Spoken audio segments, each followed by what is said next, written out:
G'day. The following conversation is with my brother Josh Ebert. Some of the topics we go over is his adventures to the countryside of India, him moving to Aussie at the age of 19 by himself, his football and work career, his martial arts career and a bit of mine, and also we had a good little debate on alcohol, his views on it versus me. So if you like this channel, please subscribe and enjoy this conversation with my brother, Josh Ebert. All right. G'day, mate. Hey, Brad. Good. How you feeling after yesterday? Yeah, pretty sore, not gonna lie. Big hunt out in the bush. The mooks. Yeah, First time out in the little mooks. mooks. Yeah. It was definitely a good mission in this sort of weather, if you can see it on camera. Yeah, it was raining on the way in, but we had pretty good weather yesterday, though, to be fair. We're lucky. Yeah, it was sunny in the morning, beautiful sunrise. Oh, I was saying yesterday, it was one of the best coffees I've ever had in my life, eh? Taking in all those views. Just like 6:30, maybe 7 in the morning, sunrise coming up over the hill, looking out at the ocean. Yeah. Got the gun set up, looking out for goats, but, none deer, popped up in the anything. morning. Yeah, it's definitely a good feeling, just being out in nature and waking up to that sort of vibe. Yeah, 100%, especially like coming from Melbourne, where I live. Like, it's a very busy place, lots of cars everywhere. I live close to like main streets in St Kilda and everything going on, and coming back from Europe recently to then be out in the bush, it's just like, this is sick. Yeah, it's good. That's where we're meant to be, I reckon, as Yeah. humans. 100%. I It's easy because I can just turn up too, and you've got everything sorted for me. Yeah. You like, give me some hunting gear to put on, give me a torch. I've got boots at home. Even the food, bro, you're very trustworthy of me to just supply you with all the food. Didn't even know what you were going to get. Yeah, we're brothers. I'm like, well, you'll know what to eat, so I'll probably be able to follow suit. Yeah. Well, we had some nice fat steaks while Louis was eating that backcountry muck. Yeah, hard. Because you asked me the other day, you're like, what do you want? Like, send me a food list. So I sent you a little food list, and I was like, I just remembered the last time we went on a hunt. I was like, backcountry and this and that. And you're like, I'm having steak. Do you want a backcountry? Are you sure? And I'm like, bro, I didn't know that was on the menu. What the hell? Yeah, Of course I want a steak. Lately, like the first night, you just take steak and it's all good. Yeah. You can stay warm for half a day. It doesn't even really get warm in your pack. It's just stays cold, gets a little bit warmer, and then you're good to go. Slap it on. Paddy with the new stainless steel pan, he gifted me that. So Oh, really? it was good. Yeah, that worked a treat, eh? Because Butter. we actually sell at work Seymour's like little ones, slightly bigger, lighter, but it's non-stick coating. Yeah. And so I used it once and I gifted him one. He used his. And then obviously on that health buzz. So then he went and found some stainless steel ones, gave it to me. I was like, man. Yeah. So I need You to. forgot your fork, so we're trying to... Your hand's a bit tougher than mine, clearly. Yeah, nah, bro. I got like semi blisters down all over my Yeah. fingers. Trying to turn around, hot butter spitting on our hands. Yeah. And even I need to add an enamel plate, I think, to my hunting pack and a Yeah. little metal fork so I can just flip the steak and then put it on a plate, let it chill. Bro, it's pretty hearty though, just eating it straight out our hands, I'm not gonna lie. Sitting on a rock, like in the wet after a bit of a mission, set the tent up, just eating a steak out your hands. Yeah. I don't know if I want to play it, eh? It's I want more, that shit dripping down my leg, you know? yeah, hard. It's more just like burning your fingers, I guess. Maybe the fork would be good just to be able to turn it and then your fingers can handle the rest. I don't know though, I feel like I just shoved it straight in my mouth and it was all good. Feel like, nothing's as hot as a long black first thing in the morning, eh? That's true. I always burn my lips on my coffee, still. Because I'm just like, it smells so good, I just want to go for it straight away.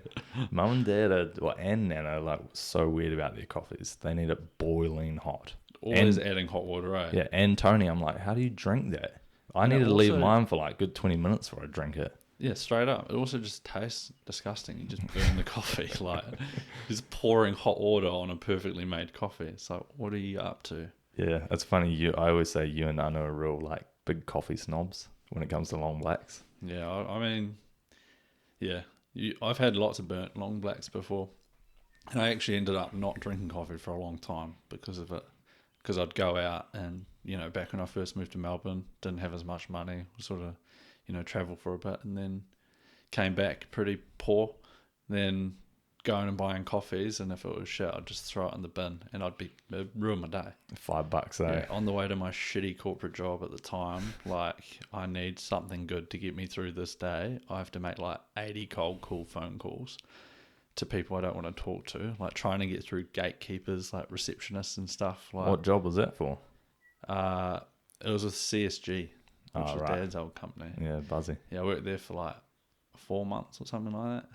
It was just like, just moved to Melbourne, first job back from Indonesia and India. And then, I'd get a cup of coffee in the morning on the way to work and sip away at that. But if that was a bad coffee, nah. What was your role? BDM, whatever you call it. Inside sales. Right. So my job at the time was just to cold call everyone, set up a meeting for the BDMs to go out and meet them to try to sell the product. Yeah, that sucks. So I was that guy that people don't want to talk to. Yeah. And it's so weird with the corporate world, because I feel like that guy is doing the most effort and probably not getting paid the most. Yeah, well, like the BDMs just come and collect the commission or whatever. Like, thank you. Yeah. Bro, that was a terrible job, eh? Oh, I'm glad you moved on. Yeah, hard. But I always give people the time of day when they call me too. But you can tell some people are so pushy, when they call you. Do you get many cold calls? Oh, here and there. I mean, we get people rocking up to our house quite often, trying to cold call with like selling us power and stuff. Well, I did that too. I've done lots of different jobs, eh?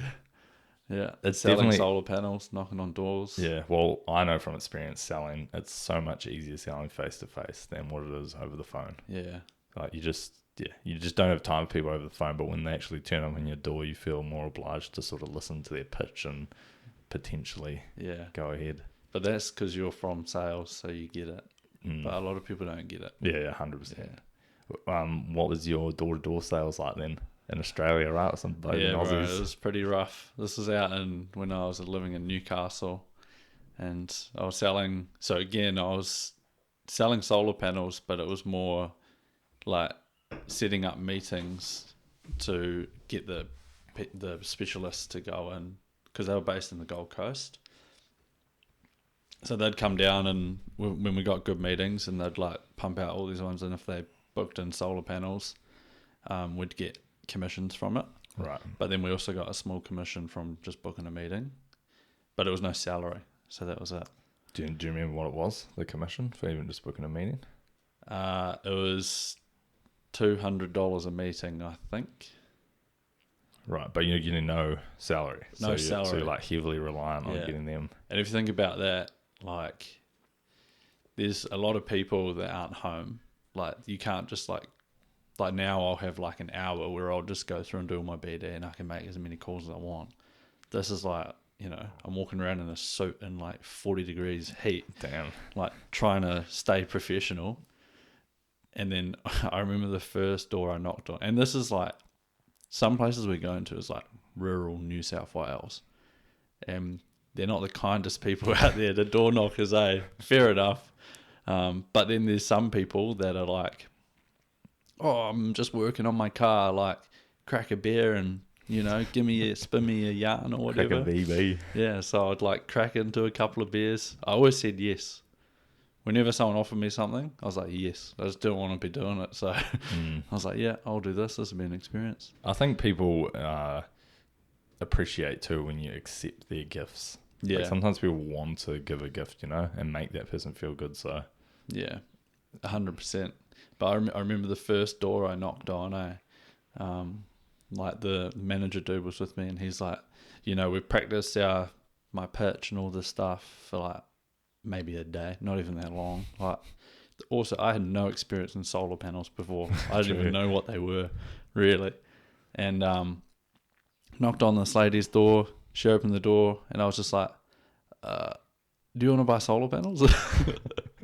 She's like, get off my property right now, and slammed the door on me. And then I just walked out cracking up laughing. My manager cracked up laughing. Then we walked on to the next one. Good times. Oh, that's far funny. out. That was rough, man. I remember some days, like, I always had pride in, like, I'd buy real nice brown leather shoes and stuff like that. I wanted to, like, look good. And one day I had these new brown leather shoes, and, like, I'm walking 8 hours a day everywhere. I got the worst blisters, eh? And True. I was like, I don't know what to do.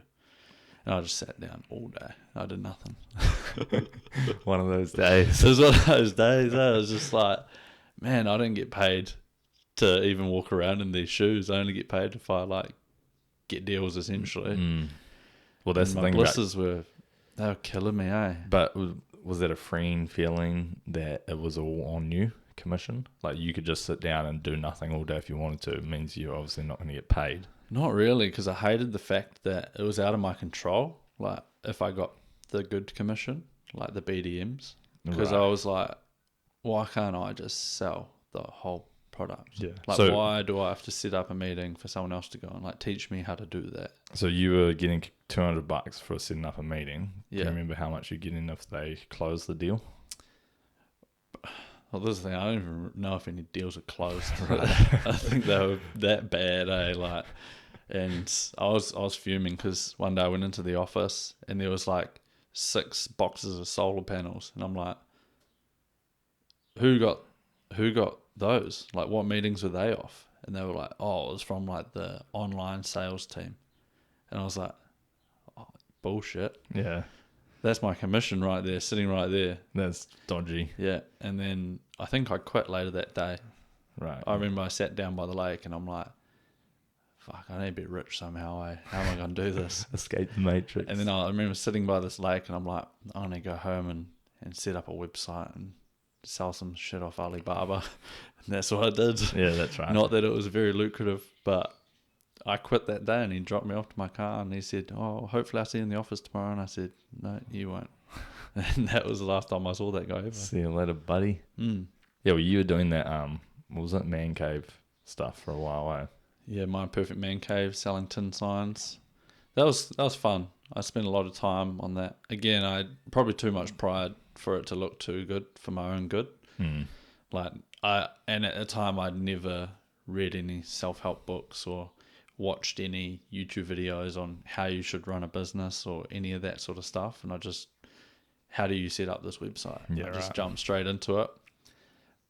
Poured not heaps of money, maybe like a couple $100, but then I was selling these tin signs for like $20. And then had no idea where my target audience was like spending money on Google ads. And then my first sale was someone in Texas. True. And I was like, what the hell? That's my target audience. Yeah. And again, being a perfectionist, I ended up stopping because I hated when I bought something off AliExpress or Alibaba that it took like sometimes 3 months to get something. And I'm like, this is such a terrible service I'm giving to all these people buying these tin signs. And they'll be messaging you being like, where's my product? And Yeah. you can't honestly tell them how long it's going to be. Exactly. And there was nothing in place either to even, I don't even know if anyone messaged me, you know? So I was like, this is not good, eh? So I just stopped it. I just stopped it. Well, fair enough. But I mean, sometimes that is the best way to learn, is rather than going through the self-help books, going to all these talks, watching YouTube videos and never doing anything. At least you just jumped into action. You're like, oh, I'm just going to start and try. Yeah. Give it a go. And then I'm guessing you would probably learn a lot along the way. Yeah, I definitely learned a lot. And like what I did in 3 months to set that up, I could probably do in a day now. Yeah, imagine how much better you'd be now too if you decided to do it again. Yeah. Well, that's the thing. I would like to do it again. But and now that there's like Amazon have like their Amazon FBA, but I think they take like 66% of your profits. Oh, wow. Um, Is that so- where you put your product into the Amazon warehouse? Yeah, you can pretty much set up your own like Amazon business and just sell products. So I can still import products from overseas and then sell them through Amazon.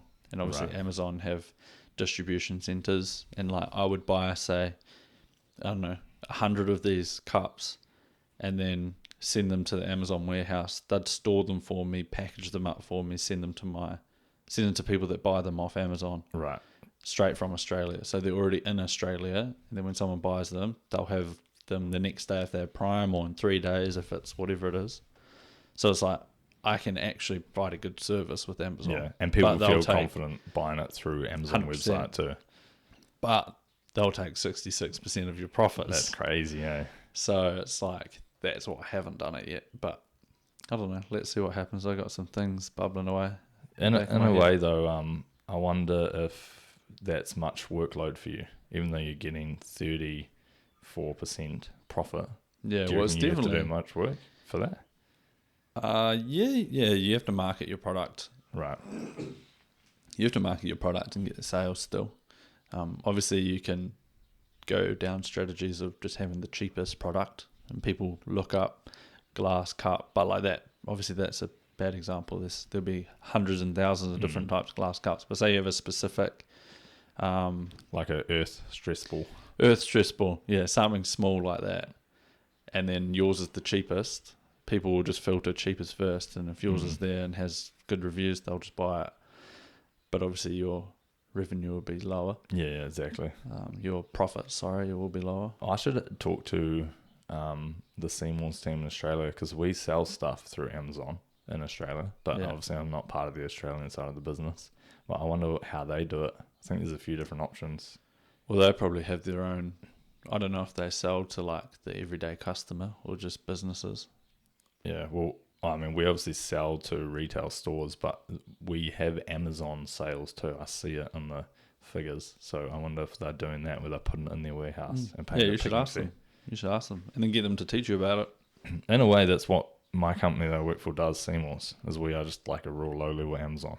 We have our own warehouse. We have our own pickers, and we send it just not to the end customer, I guess. We're selling to retailers who then on-sell. Yeah, that's another job I've done. Picking for Seymour's as well. That's right. Yeah, every now and again, emptying shipping containers and stuff. But that was more when you're here on holiday, right? Yeah, it's just in and out sort of work. Just like, yeah, why not? Yeah. Playing football for Petone for like 3 months, coming back from Australia, and then I was doing that because they were about to get relegated, and then... Yeah, what was the deal there?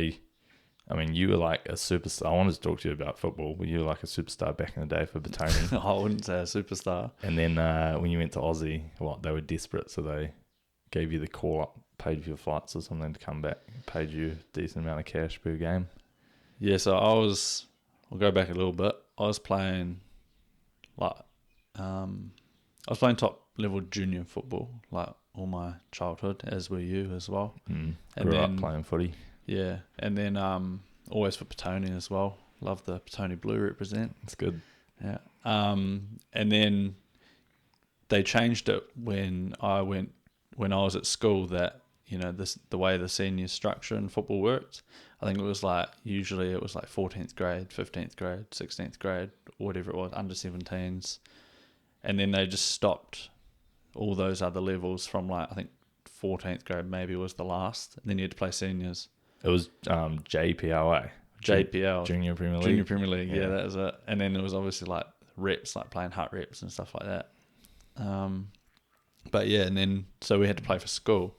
And then Bernards at the time were not in a very good league. I think we were in like Div 4 or something like that. Like the guys playing first team for Bernards at the time couldn't kick a ball straight, you know. Well, I remember when you started at Bernards, there was 2 rugby fields.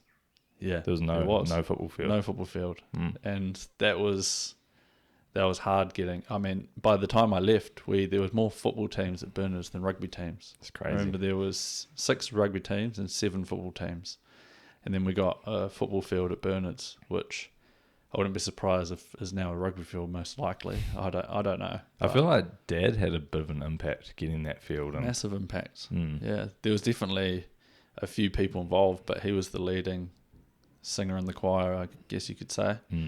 But yeah, there's a lot in that. And then there was, going a bit sidetracked now, but then obviously, some of the rugby boys weren't happy about that, and they'd be, playing rugby on the football field at lunch. So their first 15 rugby game on the weekend field is good, but then ours is like a mud patch. That's right. But then it worked in our favour, because you'd see teams turn up, look at the field, and they're just like, we're not playing on that, are we?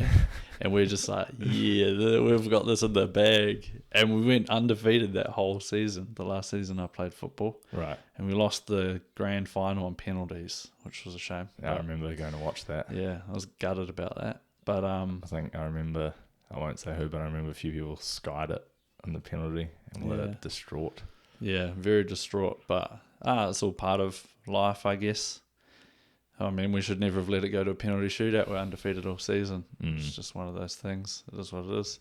Lucky the next generation of footballers across from me got the grand final win the year after, though, eh? That was good. That was my first year playing first 11. And we won, made it. And was that Div 1? No, You got to the top league, I think. Yeah, okay. But then you left, I think. I can't remember. I'm pretty sure we won Div 1. So we didn't win the top league. We won the just below, and then we got promoted to the top league. Yeah. But far out, like playing for Petone is awesome.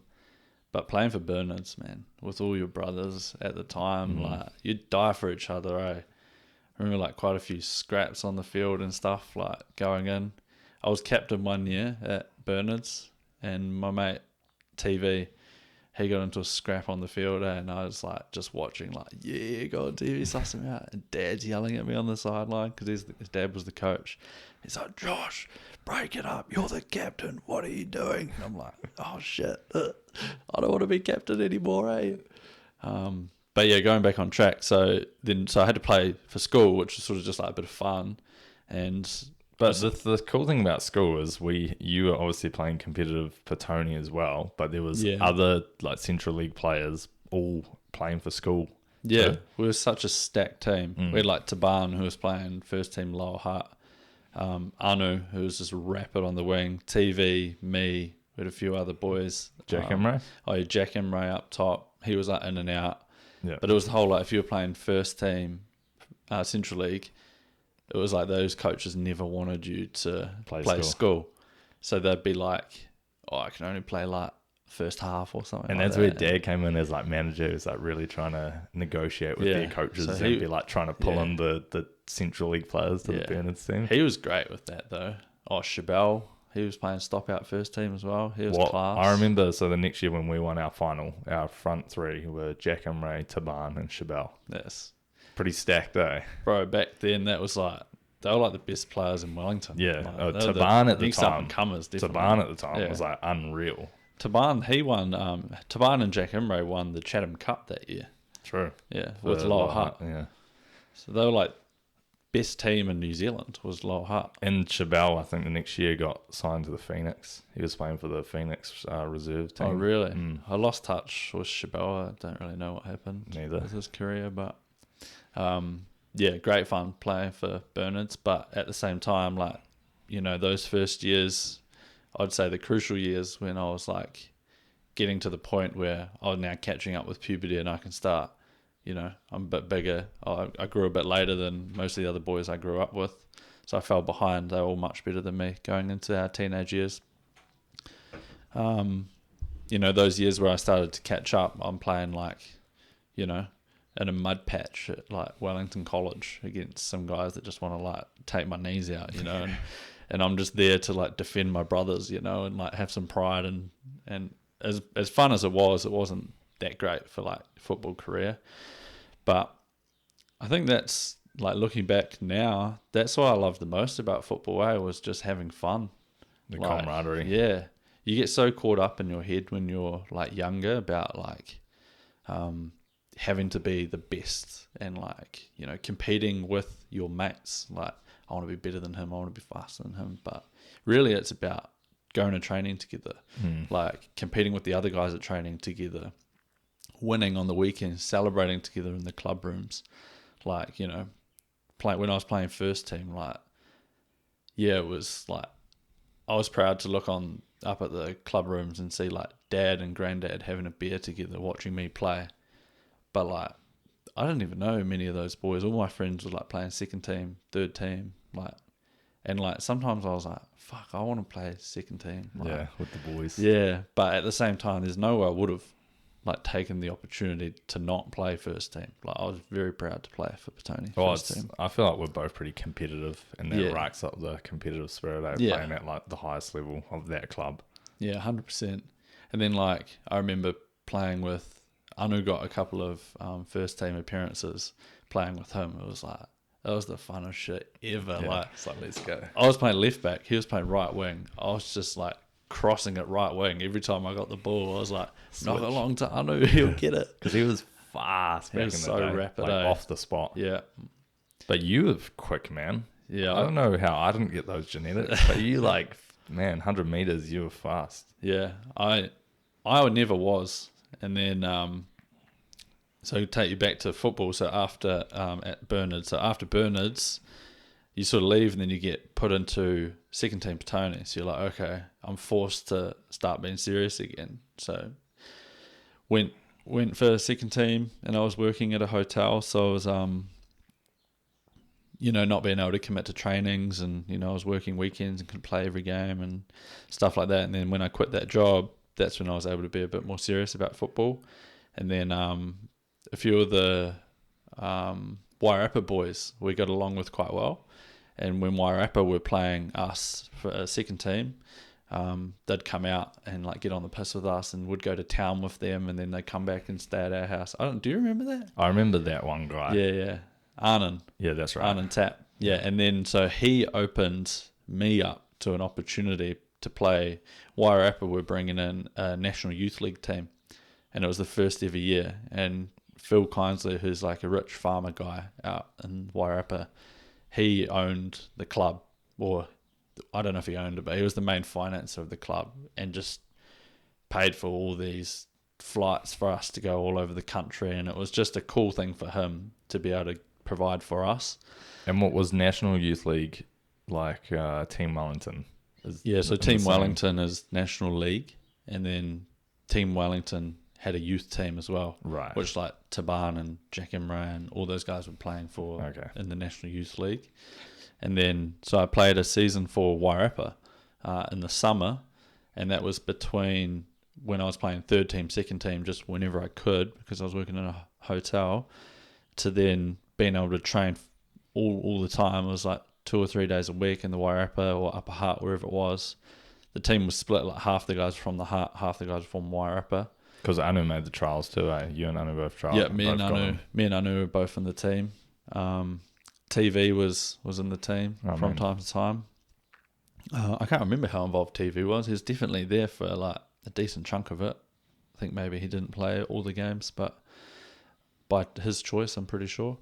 But we had a coach, Merrick. I think he's Croatian, and he was just next level coach, like nothing like I've ever come across in my life.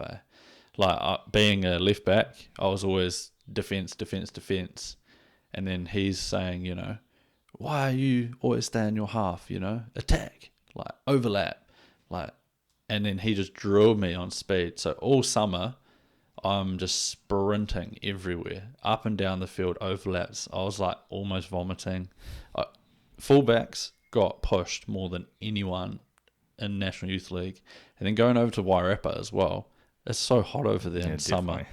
So just going up and down the field all day. It's like the first time I ever got cramp in like my calf. Like I've gone from playing like 3 games in a day to like cramping up during one game. Like at that time of my life, I was 18 or 17 or something. And he just pushed me so hard and taught me a whole new game of how to play football, which was overlap. And then from there, I was like, I need to be faster because I'm defending all these wingers. And like I was okay, but I was rapidly improving through that summer just on learning an overlap. And like I'd just hit the wing as fast as I could. And then I realised I can attack better than attackers can defend. So whenever a winger's coming at me, if I was able to get the ball off them, I'd then just attack them because they don't know how to defend generally. Yeah, I get what you mean. I'd just shimmy to the right and then they're gone. And then I've just got a straight run down the wing. And then it's just about the defender, in which at that point I'd use my speed because they'd come at me, flat-footed to the side, like as you do. And obviously being a defender, I sort of understand what they're doing. So I'd just not even play that game, just push the ball past them and just sprint. And it just worked. And then I just cut the ball in. Didn't score many goals, but I got plenty of assists. And you're left-footed, right? So you could just run down, boom, whip it in. Yeah. But I was pretty lucky, though. I can use both feet pretty well. I definitely couldn't, dead ball with my right, but with my left, I just could get so much power through my left leg. I don't know how I was able to do that either. Yeah, you can rip them for sure. Yeah, it's probably why my knees are a bit sore these days and my groin's gone. But yeah, and then coming into that next season, we got a new coach come in, Graham Little, he was top scorer for Team Wellington for years. He was an unreal player. First year coaching, I think. It was first year at Petone, that's for sure. And I think he won Central League with Miramar before he came to Petone. Yeah, that sounds like G. He did everything. I remember one training with him, just go off track a bit. We were doing this striking drill, and it was pass the ball from just outside halfway, pass the ball to G. He was on the edge of the D, so he'd sprint, pass the ball to G. He'd put it either left or right, or straight back at you. If it was straight back at you, you had to take a touch, shoot. If it was just to the side, you'd have to shoot. And no one was even hitting the target, It was shocking. We were all doing shocking, and he was pissed off, There was a goalkeeper in goal, but it was no one was hitting the target, strikers, defenders, everyone. And he just went off at us, and he's like, you stand there. And you just passed the ball to him. The guy bounced it to the left, bang, top corner. And we were all just like, holy shit. The old coach showing you Straight up. Then he's like, go for a lap. And we were all just running around with our heads down like, holy shit, this old guy just pieced us up.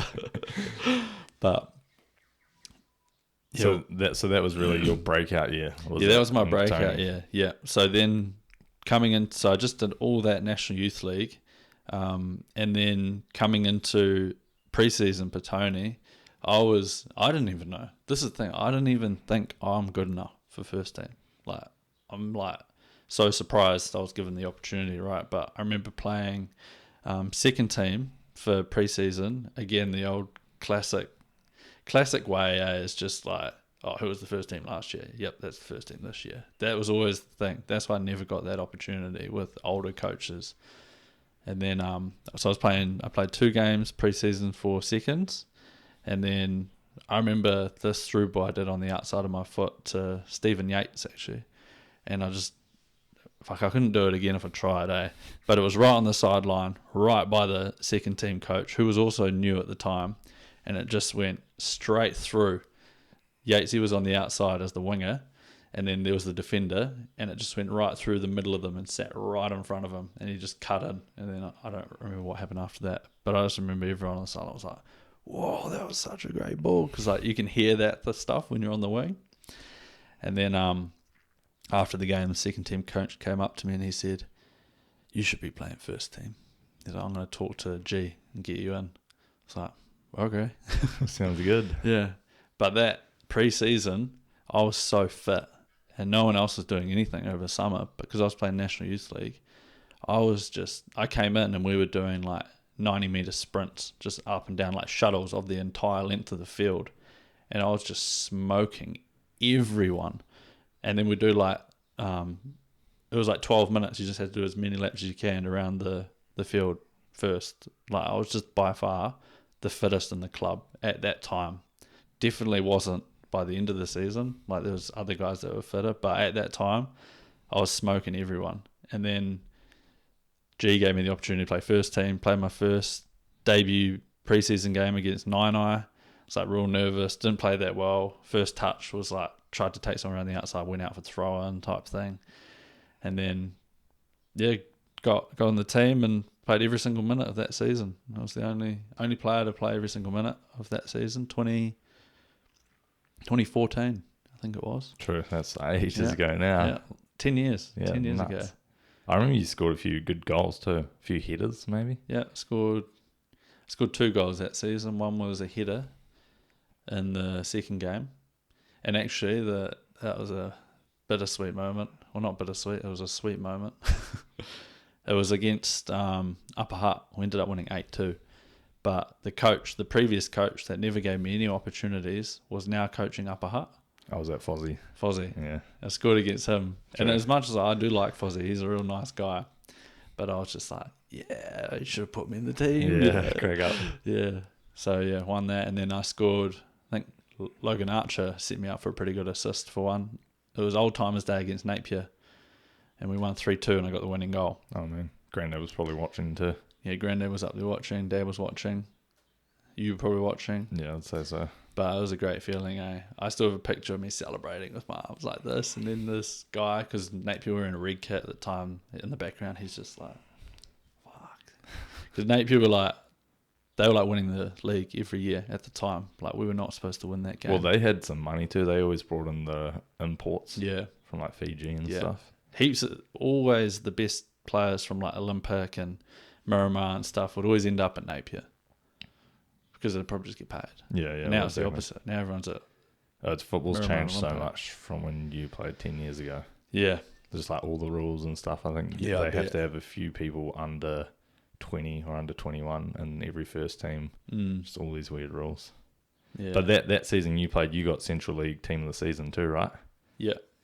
And then, that, at the end of that year, I decided to move to Australia. So I didn't end up playing that game. But yeah, I got essentially Team of the Season. who do they play? Team Wellington. Phoenix.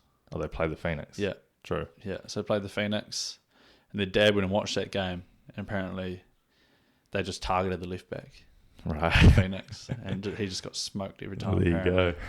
So That's... because the last left back that got Team of the Season in 2013 was, I think his name was Tom Boyle. He got signed for the Phoenix. Damn. So the Phoenix was short on left backs. And then I think he was injury prone. So he was always injured all the time. So there's actually an opportunity there to be a good left back. And maybe that's why they targeted the left back. Or maybe they knew that the left back was weakest link. I don't know. The second best, yeah. But I threw that opportunity away. That's pretty cool that they offer that opportunity, because I don't know if they do it nowadays, but it just seems like such a good idea. You literally get the best people from the local league into a team, play the Phoenix, and I guess it would really show who is a good, capable player to maybe go to the next level. Yeah, hard. Because I've played the Phoenix a couple of times for like the Phoenix versus the Petone first team, and they're just so much better than you that even if you're a good player, you don't have the opportunity to stand out because you don't even get to touch the ball. The Phoenix are just like 80% possession. Oh, I don't know. I disagree with that. I reckon they were pretty shit when I played against them, because they weren't taking us seriously. That when I was playing for Petone, and I played them once, I think. But then, so the first half was like Louis Fenton on the wing, Ben Sigmund at back, like Costa Barbarouses and Costa Barbarouses was there at the time, and who was their Fijian winger? He was rapid, quick. Oh yeah, I know who you're talking about because I think Danny is mates with him. Roy Krishna, yeah, and he was so good. Thank God I wasn't marking him. I did mark him for the first half actually, but he was way better than me, but I was as fast as him at the time. And so I was sort of just annoying and in the way. Yeah. And then he switched wings in the second half and James Nash had to defend him and he was nowhere near as quick. And it was just brutal. But do you remember what the score was in that game? Do you think you guys we put up a lost? fight? I think we lost 3-0, but it was 0 at half time. And the first half was their first team.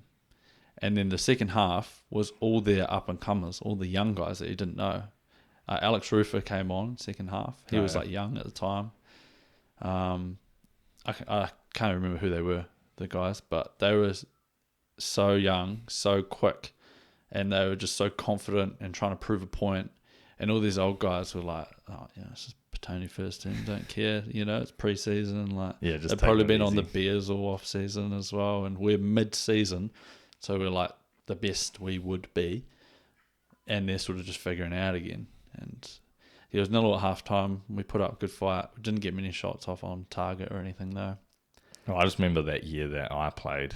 Maybe the team wasn't quite as good as yours, but we just got pumped. Yeah. Actually, funny story. The worst ever defeat I've had in football was playing for Petone's second team. We were playing Cat Prem, and it was the very first year that the Phoenix brought in their reserve team. It was like the opening year of the Phoenix reserves, and they pumped us at home 12-0. Wow. And it was literally the best team I've ever played against. Hey, they had the famous All White, his son. He has two sons. One of them was playing for Petone. Oh, I know who you're talking about. Yeah. Yeah. I hope his name comes to me. Yeah, I can't remember their names either. And like the poor fella, but definitely didn't get the football genetics because he's playing like second team Petone and his brother's playing like the Phoenix. Yeah, his brother was real good, eh? But he's literally the best player I've ever played against. I was centre mid for Petone, he was centre mid, and he just carved me up, was ripping them outside the box. And they had that dude up top, Logan, I forgot his last name, but he was so fast. Yeah. And Chabal on the wing. And yeah, crazy crazy what those young guys did back then. But nowadays it's way more competitive in those leagues. But yeah. I really enjoy being able to watch on YouTube, like Petone play live and stuff. I'm like, I really wish like a lot more of the footage was captured when I was playing, so I could watch back at it. I remember there's only one game that was on YouTube, which is Napier City Rovers versus Petone away. They were the only, probably again, the richest team, right? Right, so they're recording. They recorded the game, and they created like a highlights video of that game. So that's the only one. 2014, check it out if you want. All the Napier highlights. I got a mean assist from halfway in that game. Gee, yeah, it's actually probably the best assist I've ever done in my life. So it was good to get that one on there anyway. Nowadays it's like Wellington 3 live on YouTube. Yeah, bro, watched you play. Exactly. There's other week, like 4 viewers watching. Was that Wellington 3? Yeah. Yeah, there was like 5 viewers. Maybe Wellington 2. Yeah, me and Dad were one of them. I think Tristan was watching. Yeah, crack up. Just all the boys. Yeah. Brad's back. Bebbert's back on the field. Fun time. Yeah. Nah, it's good to be able to watch it though. But yeah, I think that was the end of my top level football really. I got most improved player that year for Petone. Again, the only player to play every minute of the season. I think can't remember, it was out of me and one guy G was telling me that got most valuable. George. That's right. He was so good. He was solid as a. Like, I would have felt wrong getting it. He was the best player in the team. He was so strong and like he'd rather break his leg than let someone get past him, you know. Yeah, you could always trust on George to put in a hardy tackle on someone. But yeah, after that season, I got a call from the Team Wellington coach, and he was also the first team coach at Miramar, and he said, we want you to like come to the Team Wellington trials and like play for Team Wellington this year, but you have to play for Miramar next season or you're not invited. And I was like, you can go fuck yourself pretty much. Like, this is not going to be my career. I'm not good enough to like make money out of this. Yeah, it was sad how they did that back in the day. Yeah. They forced all the good players to go to Miramar. They did it to Taban as well. So me and Taban got into team of the season, or whatever you call it, a Central League team of the season. And they did it to both of us. Said you have to come play for Miramar next year. And G at the time, I remember, was telling me like, I'd 100% like back your decision if you left the club and stuff like that. And I was just like, but you had a lot going on in your life, I guess, because you were about to go on your next adventure in your life. Yeah, 100%. But that sort of threw me off, to be honest, with football. And then the politics were worse when I got to Australia because I didn't know anyone. No one knew me. And I was playing real high level, but then I was on the bench because, you know, the guy that was playing left back was like an A-League player's son or something. Right. But he was crap. More and I was politics. just like sitting there like, can I just play seconds then? Like, I'm not going to come and sit on the bench. I just remember I didn't turn up for a game. Imagine playing Central League and just someone just doesn't turn up. Yeah, that's pretty bad. That's pretty much what I did because I was like, fuck you guys, I don't care. You're not respecting me, I won't respect you either. You know, you got to earn it. And then, yeah, that was the end of that club. It is sad because I even to this day like tell my mates, I'll tell Paddy, I feel like you had a lot of potential with football, way more potential than me, but you chased a girl instead and went on your next adventure in life. Young and dumb, throw out all your, you know, life dreams and goals. Yeah. So what, you are 18 and you moved to Australia? 19. 19. I was 19. It's just about to turn 20. Now I'm just about to turn 30. So 10 years living in Australia coming up next week. How did that feel at that young age, if you can even remember? Like, man, it felt amazing. I wanted to do it for years. Yeah, so it felt freeing. Back in 2011, we went on a big family trip to Europe, right? and I fell in love with traveling.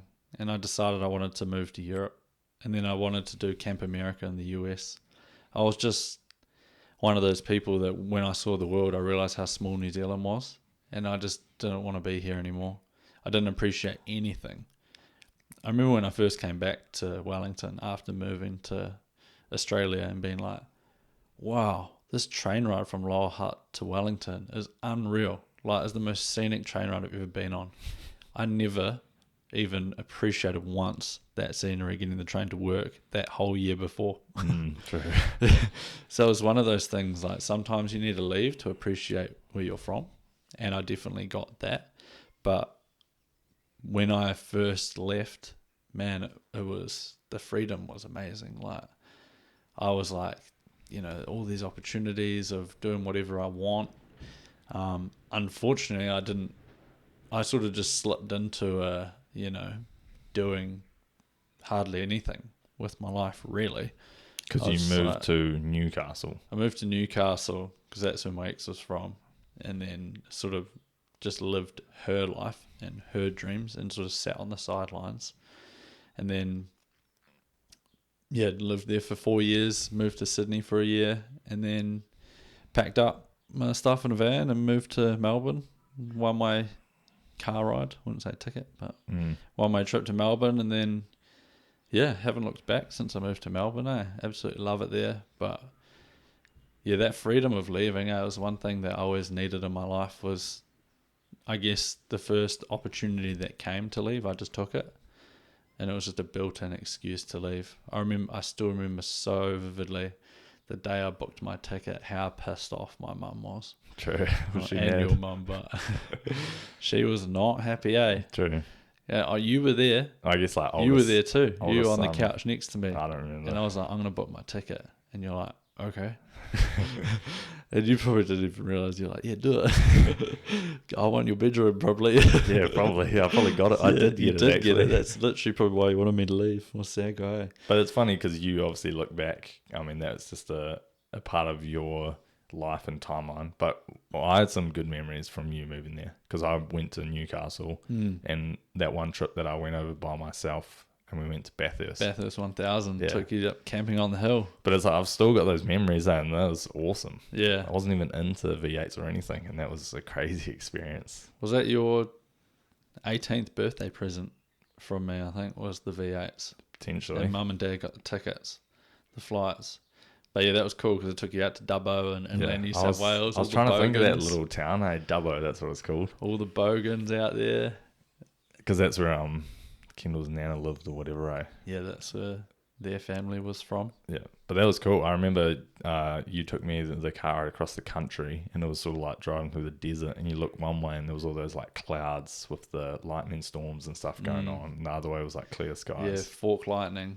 Yeah, crazy. real buzzy. Yeah, driving through that. Almost got hit by lightning in Newcastle. True. I remember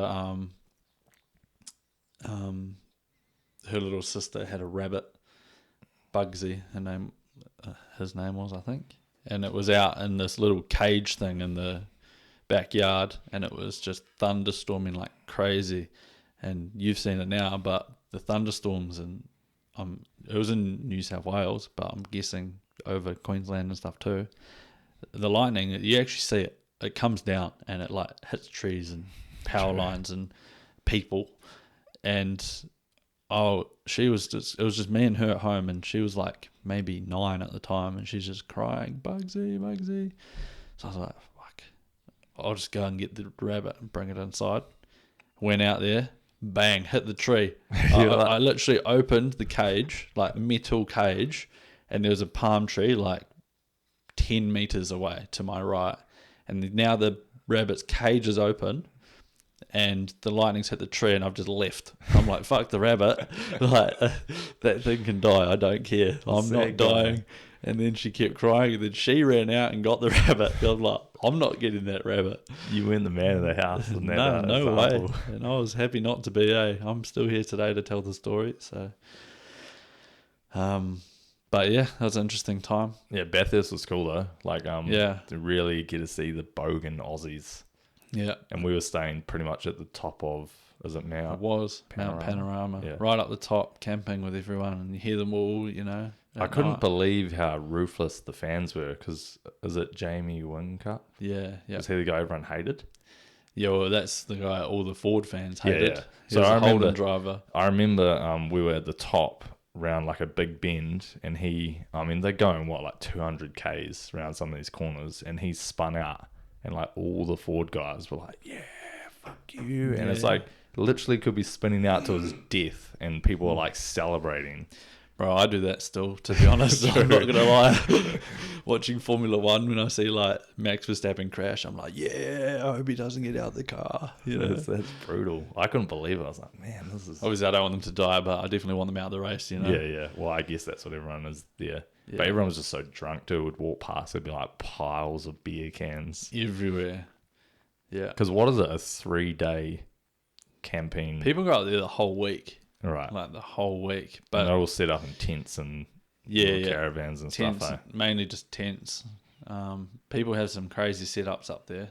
Like they have TV and stuff in their tents and that. But it's just a weekend with, you can just tell they're just middle-aged, bogan, fat men that are just up there with their one big weekend away without their wives, and they're all just loose units. For sure. It is not a safe place to be if you're a woman, like late at night. Mount Panorama on the hill. But yeah, they're brutal up there. But as a young 18-year-old, it felt mean. We'd like walk around at night, Yeah. like you get to we walked the track at Yeah. night time, and it was just like, shorts and t-shirts. It was just so hot. We went backstage, well, not backstage, but to the back department of all the The pits. the pits. Yeah. It was cool. Yeah, that was a cool experience to take you on too, because I was like, it's one of those things, right? I'm one of those people that love sharing experiences with other people, and I had no one like in Australia other than Cole, who lived in Sydney, but I didn't see him that often. It was like, once every now and again. But I wanted to, share my experiences with you. I wanted you to understand, like, the mountain, for example. So it was so awesome to take you there, because I'm like, having these experiences, I'm like, oh, Brad would love this, or like, Danielle would love this. I wish, mum and dad were here to come and see this place that I work at, or, And then when you came over, it was that. It was just showing you around. And I feel like that was my last big trip as a... I don't even know if I was a single... I think I was a single man back then. You were... Yeah. Let's not get into that, Remember that cricket game? Yeah, but that was a different trip. That was when we were with... that was mum and that dad. was the family trip. Yeah, but I do remember. no, you were single the Mount Bathurst Panorama trip. But you were no savage when you were single No, back then. I had no riz. I was too young. That I knew of anyway. Yeah. So you've also done a few overseas travels to like India and stuff with Anu. Yeah. How were they? Yeah, that was good. Done lots of travel. Yeah, that big India trip was cool. Anu, Julian, and Anu's ex, we went over to India for like a month. His cousin was getting married in Goa, and we went to... So I was actually a travel agent at the time as well. So it was quite funny. I was like booking all the stuff for us to do in his country, because he had no idea what to do, True. because he'd only been in like Goa. So then we were traveling, so we flew into Delhi, and then we were traveling the Golden Triangle, call it, which is Delhi, Agra, Jaipur, and back. So Agra is where the Taj Mahal is. So we went out to the Taj Mahal, and then Jaipur, the red city they call it, because it's just all red bricks everywhere, and that's in Rajasthan, which is, the people with the long moustaches and turbans, and real India, like inland India. And so we went there and then back to Delhi as well. And wow, man, I had so many life experiences there. Just like, holy crap.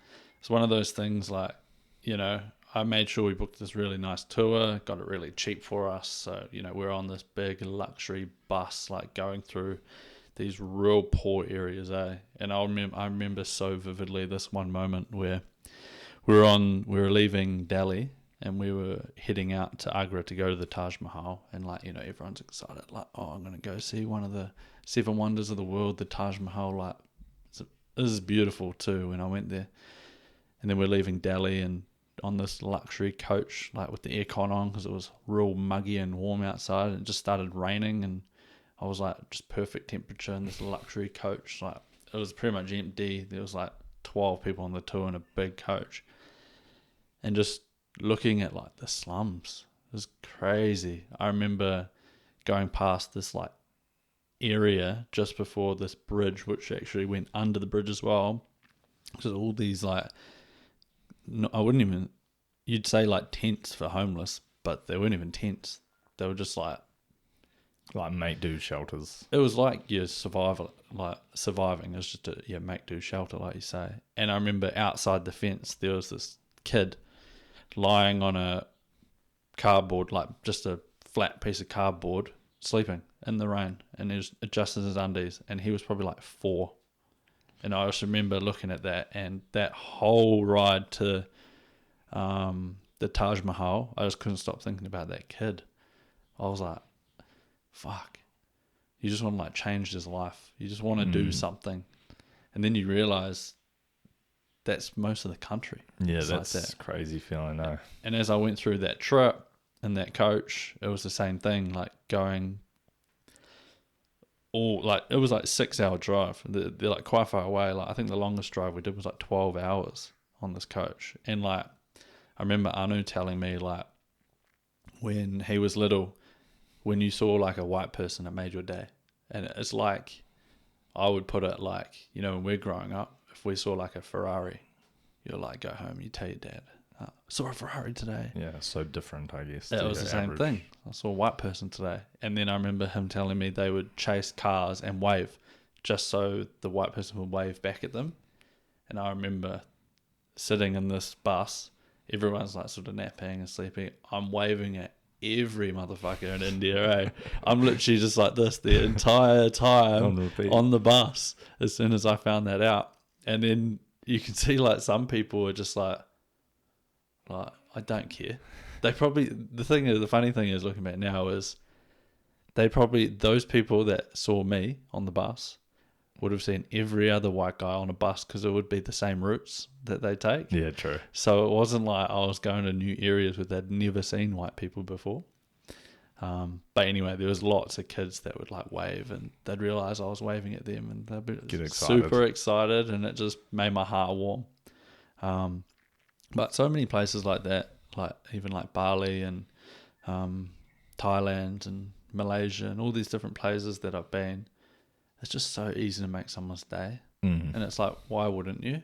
Like you've been to Bali before, and you know you played chess on the beach with some random Indonesian guy. Like they're the things, and when you travel, that you remember forever. You don't remember that cocktail you had, like on the rich, although cliff face, expensive bar. Although I do that too. Yeah, it's the cultural experiences and those moments that you remember forever, and being able to make a difference to a local person's day, even, because that can mean so much to them too. Well, I enjoy that side of traveling. Like the power of traveling, I guess, is it just opens your perspective on life about how good that we have it over here. Yeah, because I definitely experienced that when I went to Bali. Yeah, even just playing chess with my brother Jockey on the beach of Kuta. That was definitely one of the highlights of my trip. And like he was excited to see me every day. I bet him once, and he bet me about 10 times. So he was way better than me. And it was funny. He must have been pretty good because you're decent at chess. Well, I was like, what's your ELO? And he looked at me and laughed. He's like, what's your ELO? I was like, oh, like 1550. And he's like, haha, maybe mine's 1600. And I was like, cheeky, but he classic. It doesn't have a phone, play online or anything. He's like, I don't have an ELO, I just play chess on the beach. He probably doesn't even know what that is. But he did though, because I'd said, nah, come on, man, like you're good. And he's like, I have Grandmaster friend in Jakarta and sometimes video call him. I was like, oh, true. So like that's good. That's pretty cool. But it is amazing to see how happy people like him were. He had a little shack on the beach selling coconuts and whatever else, like Coca-Colas or Bing-Tangs. Yeah. And just with all his brothers next to him doing the same thing. And they were like so happy. And they're literally just trying to get by selling like a coconut. And then there's people over here that are, I guess you could say, just so depressed in their life, living in their nice homes with like, piped like tap water, sitting there watching Netflix, eating junk food. So I don't know, it really puts into perspective, I guess.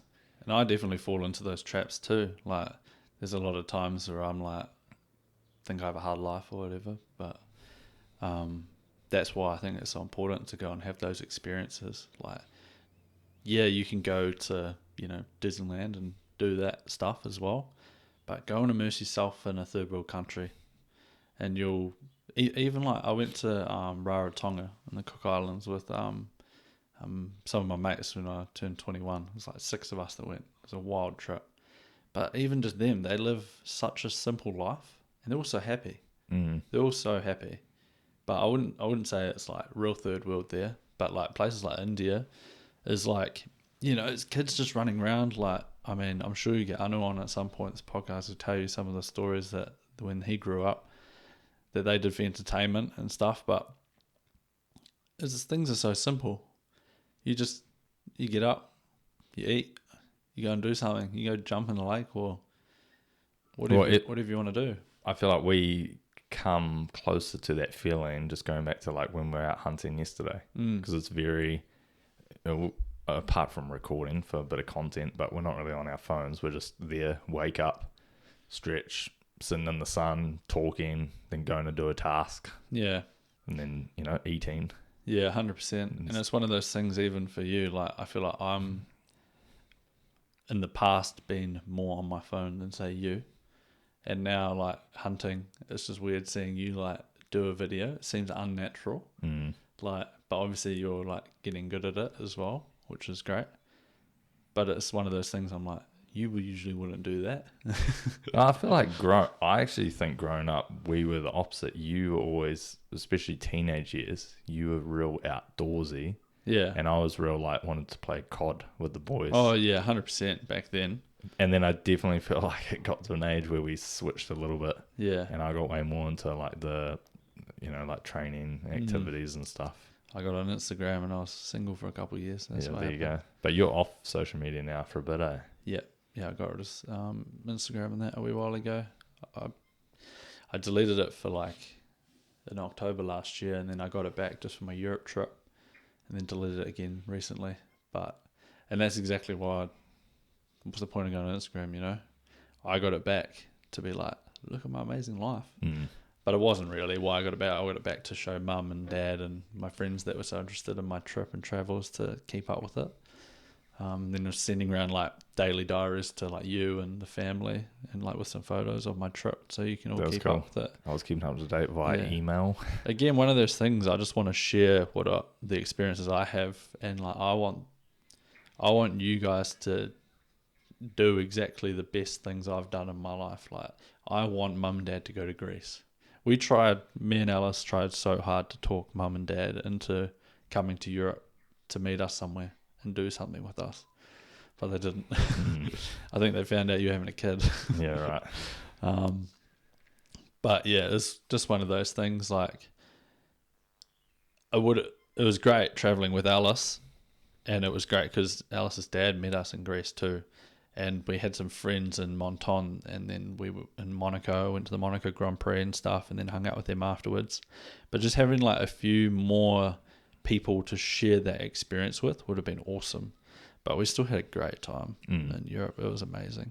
I definitely get that. And going back to the social media thing, the Instagram world is interesting because I know a few of the boys now off Instagram, and I don't know if again this is just my circles it's happening to, or if it's a wider thing. But like I'm off Instagram, you're off Instagram, Higgy's off, Monty rarely goes on. I think he's got a weird rule, or a cool rule I could say, that he only goes and looks on his PC, so he can't like scroll on his phone. That's a good shout. Yeah, and Louis off and on, and so I know Elliot's been off and on too, but it's weird because I'm definitely not perfect, and I'm like feel like a piece of shit scrolling YouTube shorts, which is pretty much the same thing. But Instagram in a way is like everyone's showing you their best life, so I think it can often make people feel a bit shitty because you look around and it looks like everyone's having the best time everywhere, and then you might not be feeling that great in your own life, but it's not real. It's just people are only posting their best moments, right? Yeah, and exactly then you're that. only seeing people's best moments. 100%. And like, it just sets an expectation of we should be doing this or I should be doing that, when I was so much happier when I deleted it. And like, I started getting really good at chess, and I started like learning things on YouTube, and it was the reason I deleted it was because I was getting so much random content, like you say, of things I don't care about. And I was like, I want to control the content I'm taking in. I don't want it to be given to me. It's hard though with those powerful algorithms. I know, and well, that's why I just deleted it. And then I go on YouTube and I just search a video rather than search something like how to play chess. Opening moves. And I guess when you first go to YouTube, it doesn't understand your algorithm much. But nowadays, because I've been off social media for a couple of years, like YouTube, I can just open the homepage and like the first video I see, I just instantly want to watch because it just knows me, knows my algorithm. But even then, it's way less engaging than like an Instagram. Like I could easily get stuck on Instagram for like 2 hours when it's like, why'd I do that?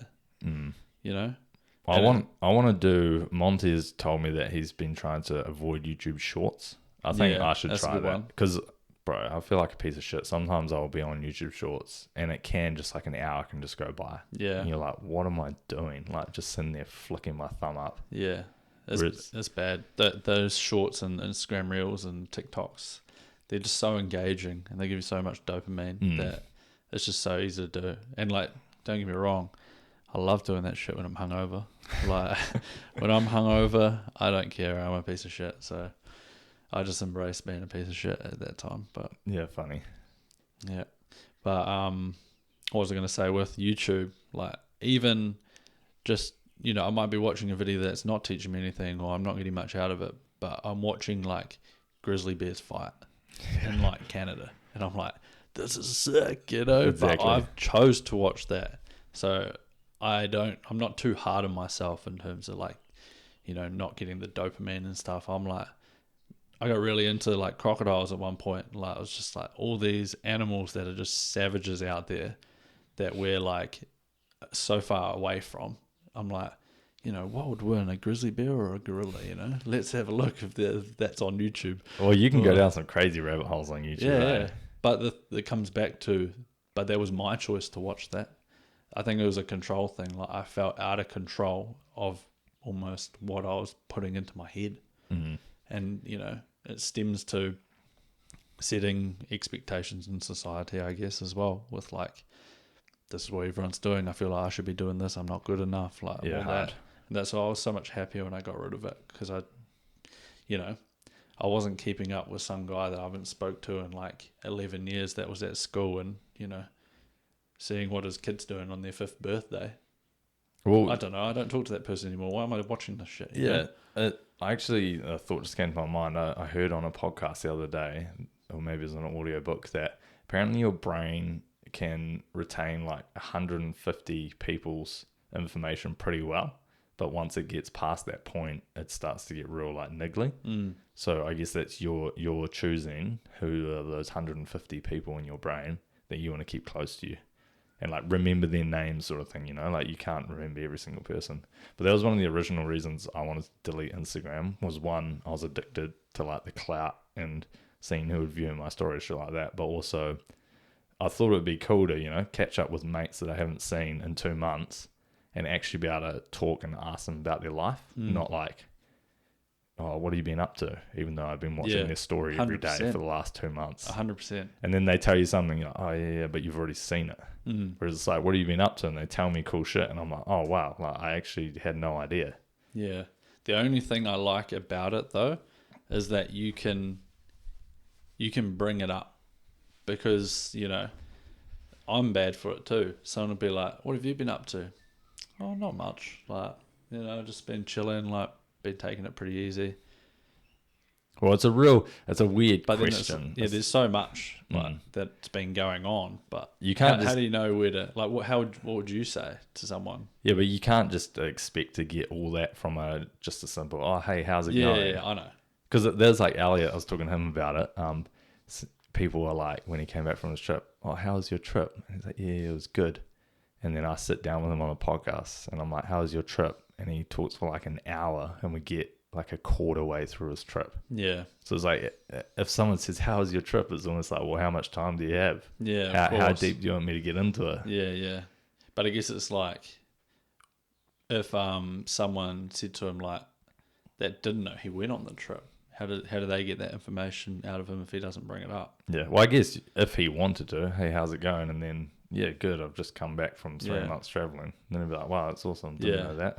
But that's what I'm trying to say. I don't do that. So that's where it's quite good. Like, for example, my 30th next weekend, a lot of people are going to be asking me about my trip, but probably not much else because that's all they've seen is my trip on Instagram. True. But at the same time, what else is really going on, you know? But that's where it's a weird one. I reckon you're pretty good at it, but it's definitely something in sales that you start to learn when people actually want to hear about something from you. Like, I've heard Jordan Peterson say it heaps. If you're talking and someone's not paying attention, stop talking instantly. Like, you shouldn't be telling a story to someone that isn't listening to you because you're like disrespecting yourself. Yeah, 100%. So no time of day for that. Exactly. But if you feel like someone genuinely wants to care, wants to listen, well, you can tell them whatever you want. Oh, I was out hunting, I was out doing this, doing that. Yeah. And they might be interested in more. Yeah. Well, that's it, right? Like, no one would know that I've been hunting with you. Until I drop my video. Yeah. And then the world will know a successful hunt. But yeah, should we take a piss? I need a piss. Yeah, okay. Alrighty, and we are back. Sorry about that, people. That's all good. I think you're the first guest to request it before me. Usually I'm the one with the small bladder. Yeah, right. Bro, brothers, aren't we? But I'm older, so. Paddy thinks I'm weak, because of my weak bladder. He's like, bro, you got to hold it on. What do you mean? Like, you can't be bailing an hour into something just because you need to take a piss, blah, blah, blah. And we've had this debate. I've tried to have this debate with him that, like, it's not healthy to hold in your piss. It's like your body is trying to literally discard it. Yeah, and who are you in competition with? Like, well, exactly. But he's like, you got to practice, bro, because, you could be in moments where you have to hold it in and you're leaving. But, like, that's what, like, I don't piss in my bed at night. Like, yeah, that's your 8 hours of practice. Yeah, straight up. I wanted to talk to you about TKD, Taekwondo and martial arts and stuff, and more so around us doing it as children and what you think is a good martial art to teach a child. Well, I wouldn't change the way I was raised. I think Taekwondo was awesome. I'd be happy for my kids to do Taekwondo as well. I think if you want to learn how to fight, it's probably not the best martial art, but I think as a kid I only know that as a kid, but it just gives so much confidence at school. It teaches you so many disciplines, like what are the 5 tenets? Courtesy, integrity, perseverance, self-control, indomitable spirit. Would you have remembered them? Yeah, I think so. Yeah. And you really live by them. I remember I was at college once and I was training hard for my black belt grading, which was like, I think 6 months away at this point, and I was so disciplined. And they teach you self-defense, right? They teach you not to fight. They teach you to run if you can and not to fight. I remember one guy at my school was trying to just constantly asking for my mate Cole's lunch. And Cole's like, bro, just fuck off. Like, leave me alone. Like, just get away. This guy was just being real annoying. Actually, a piss. Bro, this guy fucking beat you up once when we were at like a kids' summer camp, remember? Do you remember? Oh, what were we doing? It was like a school holiday, something we did. What? At Dyer Street or something? No. It was like, you were probably at Dyer Street, but it was like you know how like it was made for kids that both parents were working full time?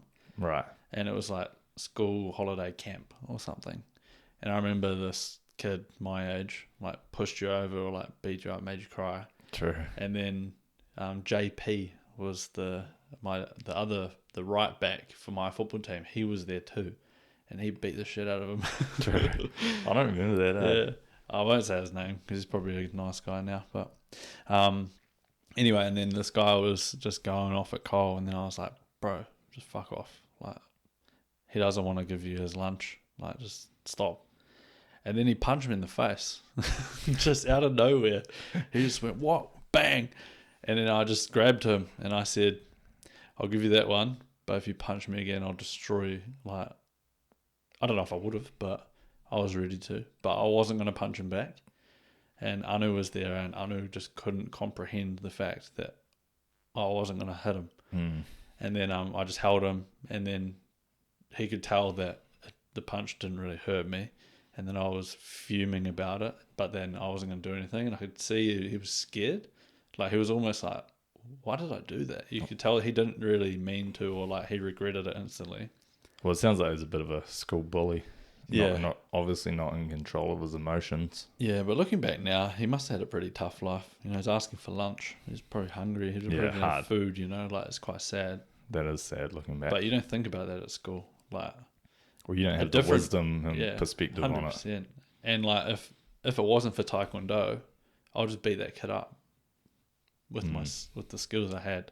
And maybe if I did boxing or something, I feel like a lot of guys I went to school at 9 intermediate were like bullies, and they did boxing, and it was like they do it to learn how to fight so they can beat people up.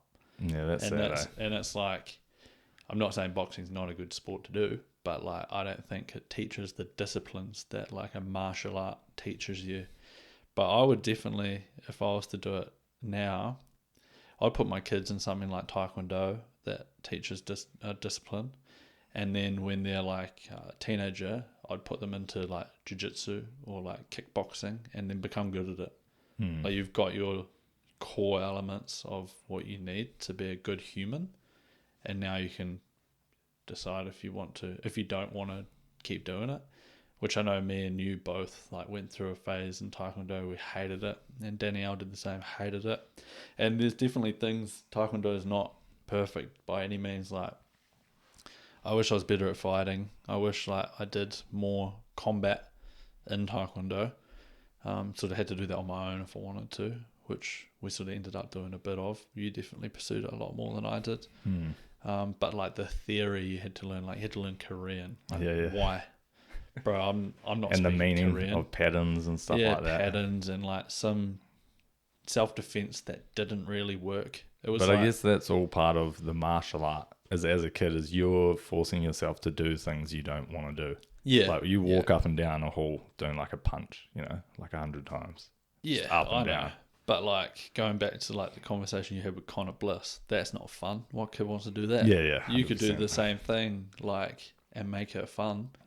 And it was both. Like, we had fun times as well. But like, Dad was our instructor, so like sometimes when we were being little shits at home, he'd take it out on us. Well, I don't know if you remember this, but me at Taekwondo. Right. Like, it was, as soon as you get in, 100 push-ups in the corner, don't come back until you've completed them. And then it was, come back, do something wrong, 100 more push-ups, bang. It was just like Dad's way of disciplining us hard. Well, I guess definitely got picked on more than anyone else. It's different because, well, I guess most kids are getting forced to do it by their parents, but we really got forced to do it. And it was going. It was so much better for both of us when we decided to come back on our own will. Yeah. Because I don't remember how long you took off, but I literally took off like my whole high school, didn't do Taekwondo. Yeah, really? So it was like, 5-6 years stopped. I think I only took off like 6 months, and then Dad started paying me to come back and help coach. Oh, true. So like, he was only paying me like $20 or something. And fair play to him for doing that too. Yeah, that's a good incentive. Me back in, and then ended up just stop paying me, and I just keep going. And again, it was like my choice to go back, and now I decided I want to get my black belt. I think I got my black stripe, red belt, black tip when I was like 11. Yeah, right, young. And then I ended up getting my black belt at 17. So I didn't have all the, discipline and all that down packed really to get it. But it's also one of those things, I don't think I wanted it. I didn't care. And you want it to mean something too, right? Because the cool thing I did like about Taekwondo was it is hard to get your black belt. Like you can sort of get through the gradings up until that stage, but then the testing to get your black belt is actually quite intense, eh? I think that's why I never did it until I did it. Because it was 2 days. I think ours were a bit different, right? You went through a different, like United Taekwondo. I went through like International Taekwondo. And my one was 2 days grading from, I think it was like 9 a.m. to 6 p.m. Saturday and Sunday. It was like a weekend day. Did you have to stay there? Nah, I came home at night. Oh, okay. It was like 9 a.m. to 6 p.m. And then you go home, come back 9 a.m. to 6 p.m. And like, you know, they do the theory at the end of like sparring type thing. Like they really just mess with your head all weekend. And then they'll do like your destruction, which was like breaking roof tiles and that was like cool. breaking wood. And that, I actually got 100% on that, all my breaks. So I smashed that one. I was always good at the like high kicks. So like you have to stand up. Yeah, that was always your specialty. Hold your hand up. And then it was like a fist. But then I'd like go like fingertips just to, I guess, just test myself or show off a little bit. So yeah, I broke fingertips, and then they do the fitness test, the last thing on the Sunday. So you're absolutely wrecked, and then they do fitness test. It's almost like a police fitness test. You have to do like a 3K run, hit the time limit, whatever it is. I think it was 2.6K. Nothing like crazy, but you know, you had to do like 50 push-ups on a count. So it wasn't just like do 50 push-ups. It was like 1, 2, 3. And it was like when you're out, that's it. And 50 was 5 points, 40 was 4 points, 30 was so. But you got to do it like that, because otherwise it's disrespect to the sport. Like if you've got fat ass people that clearly are not fitting, like wearing a black belt, it just makes everyone else not as good as well. Like we see someone else with a black belt, it's like, oh, well, clearly it doesn't mean that much. Yeah, well, that's the problem, because there are some of them out there, even in Taekwondo, or like they're black belts and they've let themselves go and they still turn up and put their black belt on. And there's always going to be those people. Yeah, I guess in any sport that could happen. 100%. But then in a jiu-jitsu, you're probably not going to get that, because you can get choked the hell out if you become shit. Yeah, I mean, definitely jiu-jitsu is very tough to get your black belt. Yeah. I'm starting to see it more though. When you're a fresh white belt, you see a black belt and you're like, wow. And I would say any black belt, even if they're old, should be able to tap out any newbie, unless they're like an absolute stud, you know, that's just like a spastic. But they should be able to tap them out with their skills. But I have started to see, the longer I do it, you get the old purple belts and old brown belts that have been there forever, not really getting any better, but still showing up. And it's almost like you do just have to give them it out of respect. The black belt, you know? Yeah, true. Because I mean, you that get definitely happened in Taekwondo, I think. You still got to earn it in a way, but they're easier on you with the points and stuff. And I guess you have to be though, right? Because you've dedicated a lot of your time in your life, and it's almost not your fault that your body is slowing down, especially when they're getting a bit older. Or it's, you know, don't put them up against a 26-year-old blue belt. Put them up against if it's a, say, 60-year-old guy going for his black belt that's slowing down and had back problems, put him up against someone in this similar situation. Yeah, well, that's true, actually. If there was a 60-year-old black belt, they would 100% tap out a 60-year-old white belt that's never done jiu-jitsu before. So it's one of those things, right? Like, obviously, the master's not going to be able to teach a student forever. The student will take over one day. They don't relinquish their belt at that time. I think for me, I don't know if I'll put my kid into Taekwondo. Definitely get them doing jiu-jitsu. I don't know about Muay Thai either. I feel like that's one of those ones, if they want to. You don't want to give your kid brain damage. 100%. Like, I don't want them doing any proper fighting when they're young. Maybe, you know, I mean, obviously I have a few Hopefully skills. They don't take after their dad then, eh? But I could just teach them some boxing or whatever. It's interesting you say that thing about boxing. I feel like all martial arts should teach you to not be a bully. Yeah. But maybe not for some people. And maybe boxing does, but maybe it was just that one coach that didn't. I don't know. Sometimes it's, I guess, like when you have the skill, you realize and you can show mercy on people. Whereas Yeah. the people that don't have the skill are often just trying to prove it to themselves and their mates or whatever. Yeah. But the ultimate test is like, okay, you're so tough, get in the ring, fight someone. Yeah, exactly. You know, like on fair terms, they're going to train, you're going to train. Like, if you're so tough, do that. Yeah. Not like get in a street fight and show them, you know, you're so tough there. I think that's one of the things, like me personally, I felt like I did that, but I didn't, because I did like Taekwondo tournaments, but they're not a street fight. Nah.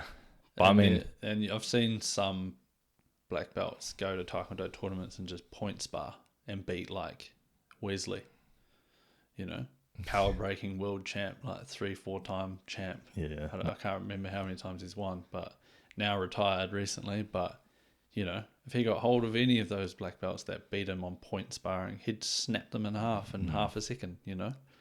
But I can't remember, was Taekwondo's, it was still weight category, right? But he was probably in the heavyweight. Yeah. But still, but they had some open tournaments. Oh, okay. Yeah. So sparring small boys. Yeah, and he never really did sparring because of it. And it was like Blair too from United. Yeah. I remember Dad telling me he got disqualified once for like kneeing someone. Well, that's why I liked going to train with Blair. Yeah, because he that's was who good. I went through to get my black belt. But he was way more like hearty. Yeah, Street he's more fighter. about fighting. Definitely. The best Taekwondo fighters came out of United. I still use a few club. of like his tips that he taught me to this day when I spar Muay Thai. Well, I was talking with Mum and Dad and Anu last night. They came round after the hunt. And we were talking about your kickboxing fight and how I reckon you won because of obviously what you know now, but your Taekwondo skills on top of that with your question mark kicks.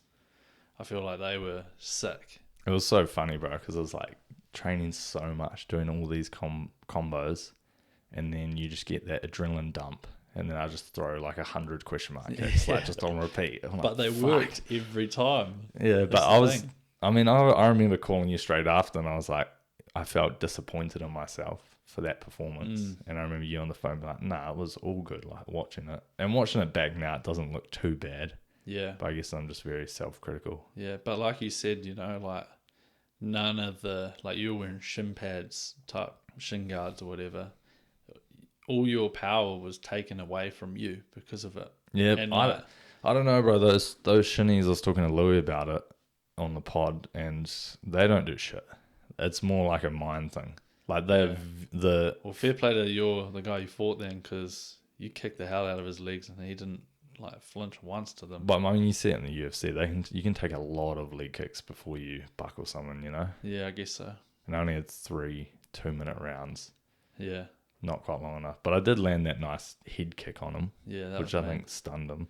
But again, if you didn't have pads on that, I'm maybe sure that would have done a bit more damage too. But I landed it on like, you know, the foot slash like that cup into the shin. It wasn't like a clean shin kick to the head. Just the question mark. That was a cool experience to be able to watch. Like I was able to buy the pay-per-view and watch it from Australia and like feel like I was part of it, you know. I think that was the hardest thing moving to Australia, was missing out on so much. Like all those events and like you playing football and like all my mates still playing football and doing all these different things and you getting good at jiu-jitsu and going down south and I'm just on the sidelines for all of it. That was tough. Especially when I was going through a tough point where I was like not really enjoying like life, just living in Newcastle and Sydney, and that's eventually why I moved. But it was hard missing out on all that back here. It shows that you have to stay true to yourself, eh? Because I mean, I've had a lot of people telling me that now. Obviously, I'm about to have a kid. It's like, oh, you're going to have to give this up. You're going to have to give that up, blah, blah, blah. And I'm like, well, maybe. Like, I still have to stay true to myself. I can't just all of a sudden, you know, become depressed because I'm not doing any of the things I want to do. Yeah. Obviously, my family will come first and I will have to sacrifice a few things. But I'm not just going to not work out and be a piece of shit because I have a child now all of a sudden, you know? No, of course. It's like, I think it's one of those things that, for you especially, I think the advice, not that I have a kid, but would be don't have many expectations of what you will and won't do. Because I think it's hard for someone like myself, who doesn't have a kid, to know what it's like to have a kid, right? So it's almost just like, I think your view on priorities will change personally. I don't think that it'll be, I can't do this anymore and I want to. I think it'll be more you've always done what you wanted to do. It'll be your priorities will change, I think. But I'm excited to see you be a dad. I think you'll be a good dad. Yeah, thanks. I'm excited too. Yeah. Yeah, it must be exciting for you as well to become an uncle. Yeah, 100%. Yeah, we're going to have little kids running around soon. Yeah. One day there'll be more, I'm sure. Yeah, it's going to be different times, eh? Yeah. Mum and Dad are super excited as well. Yeah, I can tell they're real excited for it as well. It sort of just makes a shift, definitely putting the pressure on everyone else to have kids now. Eh? Yeah, we're getting to that age. You're the first one in the group. It's weird because, I mean, obviously you're older than me. We have lots of older cousins, on Nana's side, and no one's had kids yet, right? Yeah. So it's like I'm the first for everything out of my friends. I mean, there's Kayla that has a kid. Yeah. But I guess that's more like Taylor's side of friends. But out of my friends, you're the first one. And then who would have thought? Yeah, I know. It's this weird sense too of like, I never used to feel it, but now that I'm having a kid, I all of a sudden I'm like, wow, I actually feel old and I wish I started earlier. Yeah. I didn't have that feeling at all until I now know I'm having a kid, and now I'm like, putting things into perspective, and I'm like, yeah, I'm definitely glad I'm having a kid right now and I didn't leave it any longer. But I guess that's just everyone on their own journey, right? Yeah, I think I wouldn't be too hard on yourself because of it though. Everything happens for a reason, yeah, exactly. I believe. And you might not have been able to get into hunting if you had it earlier. In fact, you probably wouldn't have. Nah, I wouldn't have. Exactly. And like all these other things, doing a podcast, these cool conversations you'll have forever, you probably wouldn't have done if you had kids 2 years ago. That is true. And everyone's got to figure it out for themselves, right? Like everyone's on their own life journey. Yeah, 100%. And I mean, now it gives you a reason to continue to be successful and do more things as well. What are some of the things you've learnt through this experience that you think you could give advice or share on for other people that are going to go through even just pregnancy? Yeah, well, that's how to support your partner. All I can give advice on so far. No, I mean, nothing extraordinary advice. We went to antenatal class, which was quite good. A lot of people were recommending that to us. It wasn't too many people there though. And to be fair, I didn't even know what antenatal class meant until I was having a kid. So it's like you go there when you're expecting to have children, and other people are there that are usually on their first pregnancy as well. Yeah. So it's a good time to meet couples that potentially your kids are going to go to school with in the future. So it's like a local thing. Yeah, local thing. And I remember Patty telling me, I think Patty's parents, Dr. Jeff and Kyle, all went to antenatal class together.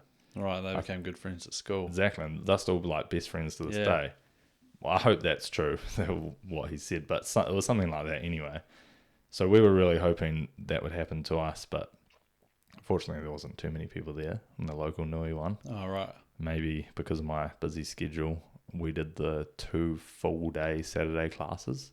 So it was like 9 till 3:30, 2 weeks in a row, but most of the antenatal class are over 10 weeks for an hour every Wednesday.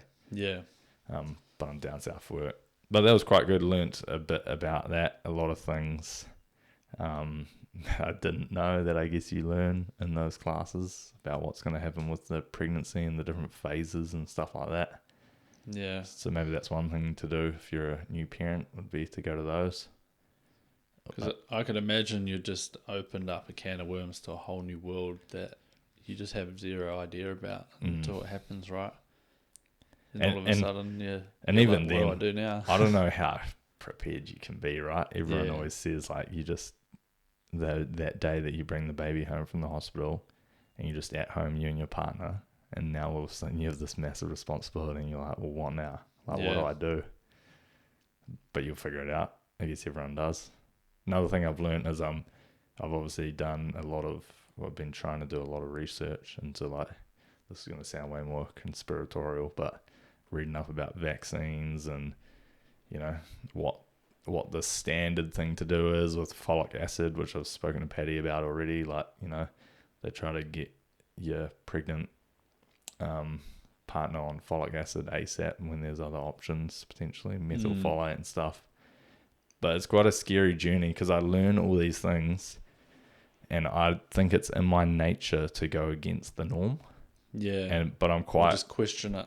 but I'm quite conscious of that. But then when it comes to someone that isn't me, like it's potentially affecting someone's life, it feels way more serious. And I'm like, am I just getting into this because that's how my brain works? Like I get into conspiracies and shit. I'm like, nah, this is big pharma doing the wrong thing. Like we actually, Yeah. Who do you trust? There's so much information. Exactly. Out there.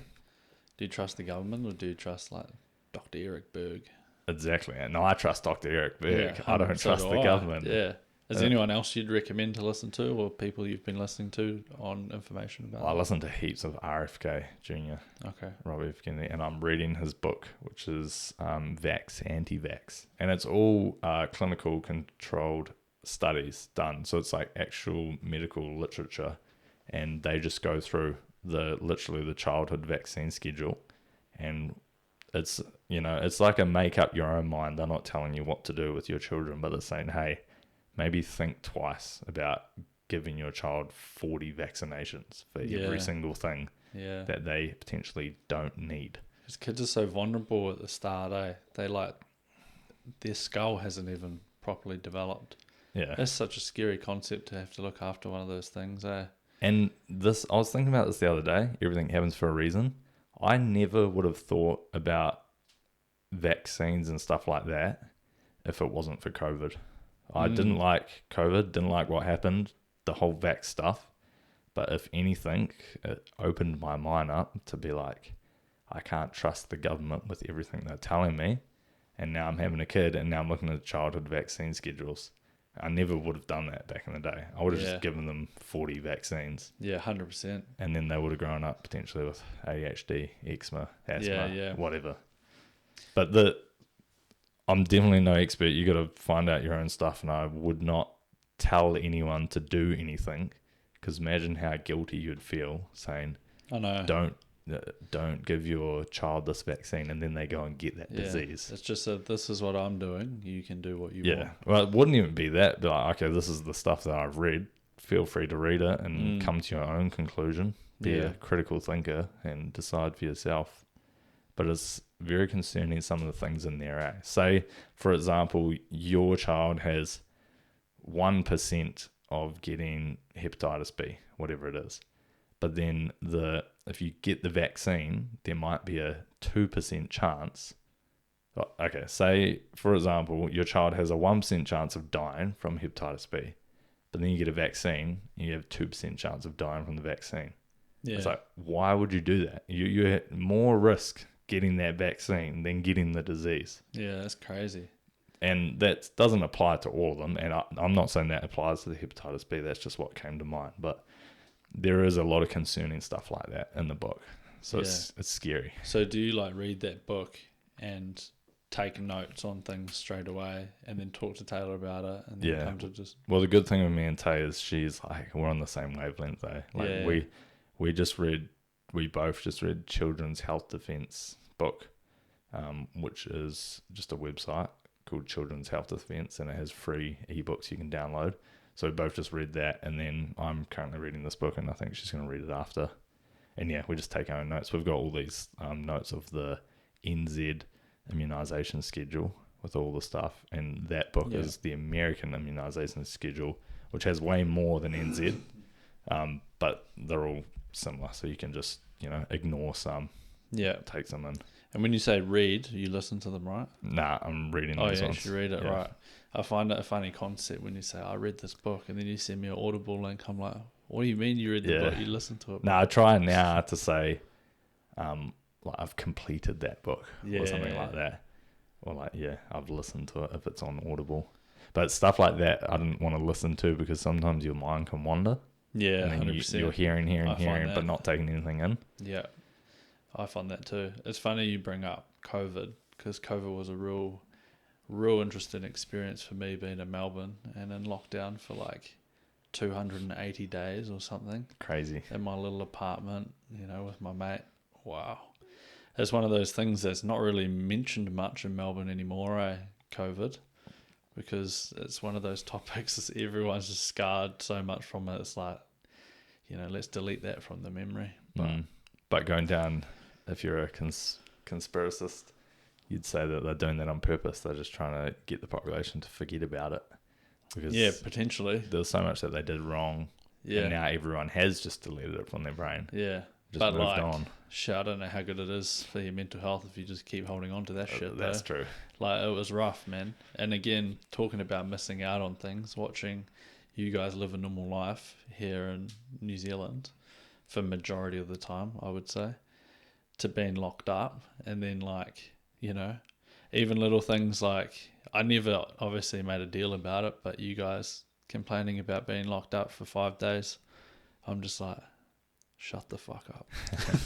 No, but we got a serious lockdown in, I think it was April 2020, where we had a whole month of lockdown. Yeah. And then they supposedly got rid of it in New Zealand. And then from there, they opened it up, and then they kept getting outbreaks and then little lockdowns, and then open it up and then another lockdown. See, I was like, ours was started like, you're going to be locked down for 7 days. And that was the start of the like 286 days, or I think crazy. That was the number. Don't quote me on it, but it was around that number. It was like, 100 days off a year type thing of lockdown. So like, what's that? 9 months. Imagine that. And like, I didn't have a house like this. I was staying in a little 2-bedroom apartment with my mate. And it was just... They were real tyrants over in Australia. Yeah. You were only allowed outside for 1 hour a day to exercise. Like they'd taped up park benches because you weren't allowed to sit down. Bro, we had, during our first lockdown, everyone was real serious about it. And Louis came back home for it. And all the mountain bike tracks were closed. There was supposedly, they were, guilt tripping you like they did with the jab. Like, you'll kill your nana if you don't get it sort of thing. But they're guilt tripping you with the lockdown. Like, if you go out and do sporting activities, then you're putting the risk of medical or like first responders, you're putting their lives at risk, because if you go on a mountain bike track and fall off a mountain bike, they have to come save you. They could get COVID. You're going to kill them. And me and Lou didn't give a fuck, and we were just out mountain biking like every day. Yeah. All the tracks are closed. Went to the turf like every day, kicking the ball around. Yeah, that's crazy. We that was funny because it almost goes back to, like we're biking past some people in a park, and it's like your neighbours reporting on you, like they were like throwing disgust at us, saying, "What are you doing? The track's closed, blah blah blah." Communism, that's the word that came to mind. It's they're almost training you into the communism where you're like snitching your neighbour and tell them off because the government's told them. And it's like, bro, leave us alone. We're just two young bucks going for it, doing exercise. Yeah, exactly. And then it later found out that vitamin D and exercise were one of the main things to beat it. Exactly. True. Yeah, who would have thought, just going for a bike ride with your mate or going to kick a ball with your mate could like get you in trouble with the cops. Yeah, nuts. And I think we're taking our gloves down to the turf and boxing and stuff back then. It was pretty cracking, rolling around. Yeah, well, that's what I ended up doing with my mate too. When the rules loosened up, we went through so many different lockdowns. That was just one of the lockdowns. The first lockdown I went through, I was living with Anu and his now ex, and you went through 2 phases. You became an alcoholic, or you became the fittest you've ever been. And in the first one, I became an alcoholic. You've always been an alcoholic. Nah, only in bits, And I was on it's called Naked Wines in Australia. They do like a subscription wines, and you get 12 bottles every fortnight. Or I had it every fortnight anyway. And I remember my lowest point was I was walking to the bottle store to get another bottle of red because I'd finished my box that fortnight before the next one came. So True. It was pretty bad. But that lasted only like maybe 2 months, 3 months. Did you guys get so you said you got told it was 2 weeks at the start? 7 days. 7 days. Were you getting the weekly reports live on the news? Yep. Yeah. Because Yep. we got that, I Everyone remember. would tune in. Yeah. Fuck, We're like 2 weeks in yeah. lockdown. They're like, blah, blah, blah. There's been another 30 cases and we're going on lockdown for another 2 weeks. Yeah. And that was the thing. You just knew what was going to happen by the end of it. And, you know, I mean, the good thing about COVID is I met Alice through COVID. I definitely wouldn't have met her if we didn't go through that, most likely. Or potentially I wouldn't, yeah. That's where now engaged with her and going to have a life for a reason. 100% have a lifetime with her, which would be awesome. She's been amazing and helpful in my life too. But yeah, lots of different things, like when I met her during a COVID break.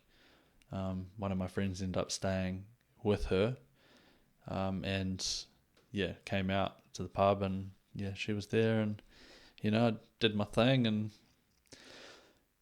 then we became a couple, and then we decided we wanted to go back to New Zealand for the first time, and we'd booked a trip back, and there was like 7 new cases one day, and we were supposed to fly. This was Wednesday, and we were supposed to fly out on Saturday morning, and we were like, shit, we need to leave now.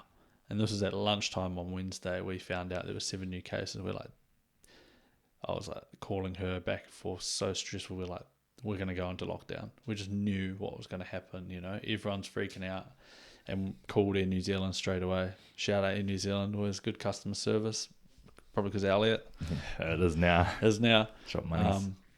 They changed our flight, put us on a Thursday midnight flight, or flying in at midnight, and turned out that was the last flight out of Melbourne. I remember that. Yeah, we were on the last flight out of Melbourne, which was the next day. It was 24 hours after the first thing came out. 7 new cases in Melbourne. So you had to fly home to lockdown in Melbourne.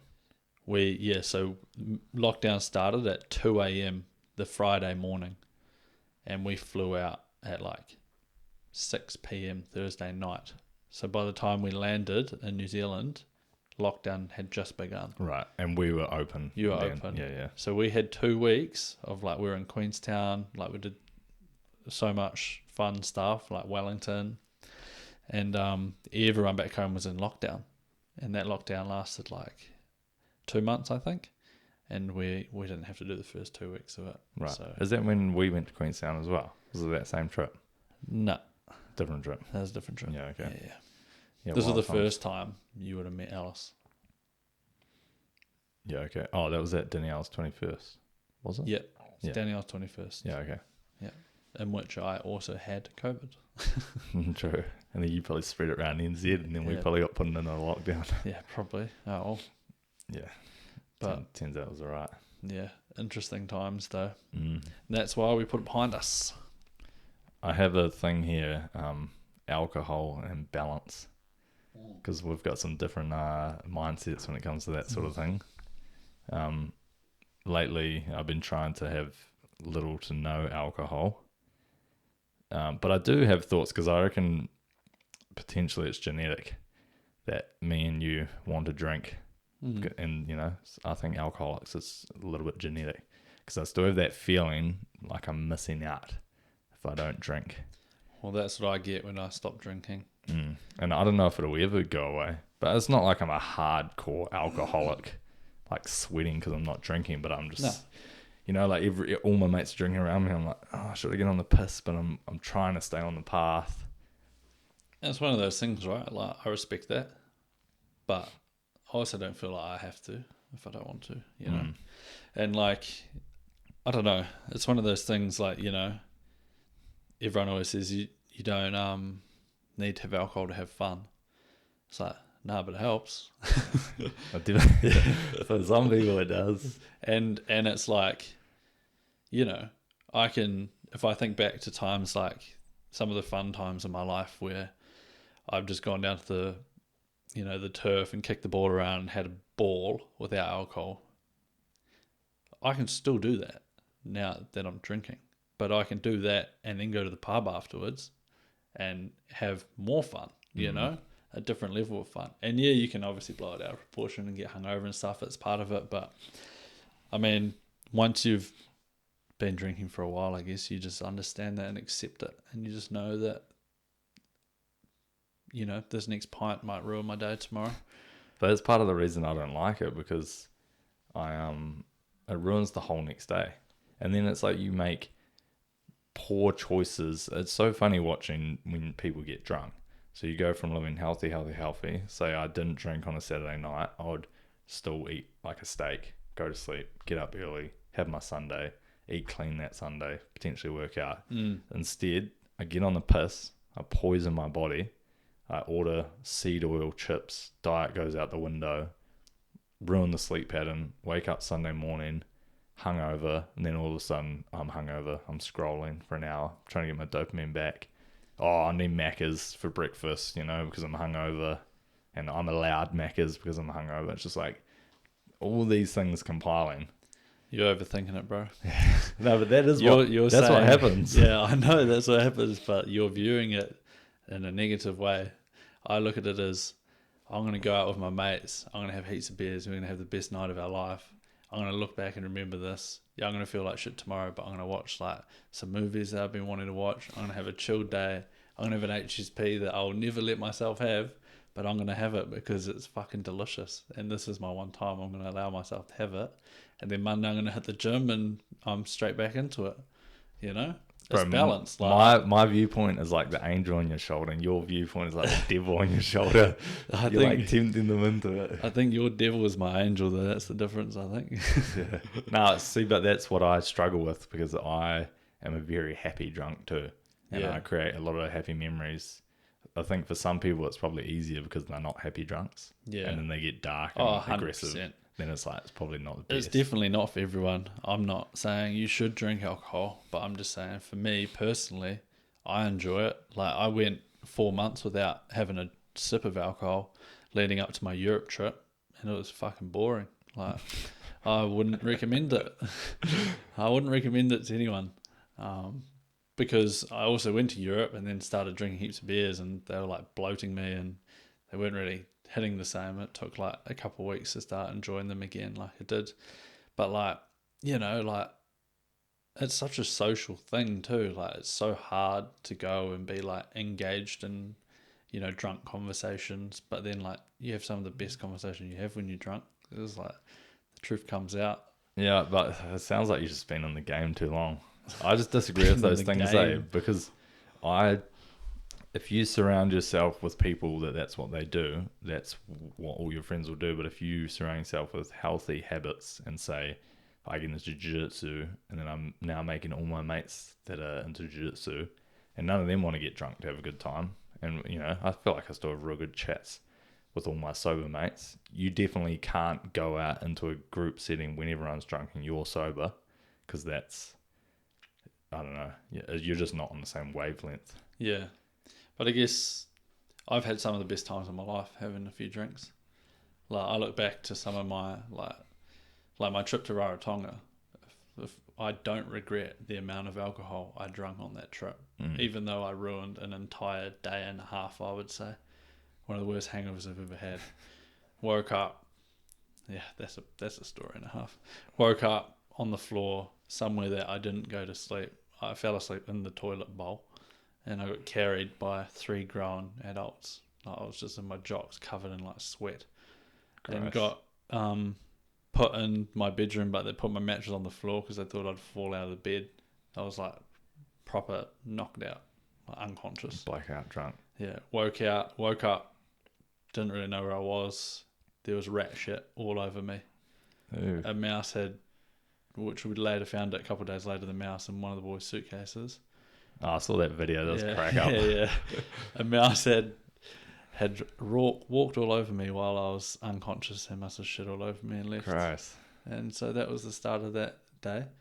I didn't really move. I had half a cracker that day, which I ended up being sick from. But, you know, that trip was so much fun, and it would not have been that fun if we didn't drink. But we would have done other fun stuff, but again, it's like we did that as well. It was just like an additional thing we did on top of what we would have done anyway. But see, in that setting, that's just our culture, because if you were all Muslim and you didn't drink, I'm sure you guys would have still had the best holiday and created heaps of fun memories. Yeah. But you wouldn't have been able to not drink and had as fun of a time because everyone else would have been partying.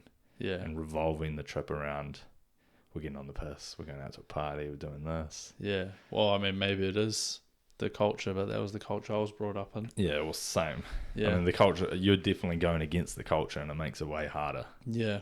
But then at the same time, I'd say if those Muslims did have some drinks, I think they'd have the night of their life too, probably. But obviously it'd be against their religion, which I wouldn't recommend them to do. No. Well, they wouldn't do it anyway. But it's one of those things, like, obviously, I mean, one day I might stop drinking, I don't know. But right now, I don't think it's worth it for me to do that.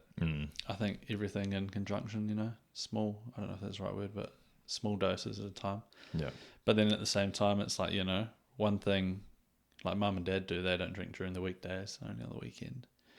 But then they go hard on the weekend, But like, one thing I want to stop doing is having like a casual drink, like, 1 or 2 pints on a Thursday afternoon after work or something. I think it's because currently I work 4-day work weeks, so it's like you can get in a real bad, and I've definitely had that before, where it's like Wednesday's my Friday, so it's like, oh, I'll just have a drink because it's last day of the week tomorrow, have a couple of drinks at work, and the next day you come in, oh, it's Friday, get on the piss, and then Friday you're like a bit dusty, then it's like, should we just go to the pub for dinner? It's Friday night, then you have a couple pints, and then next day's Saturday, have to have a drink on Saturday. Yeah, that's shocking.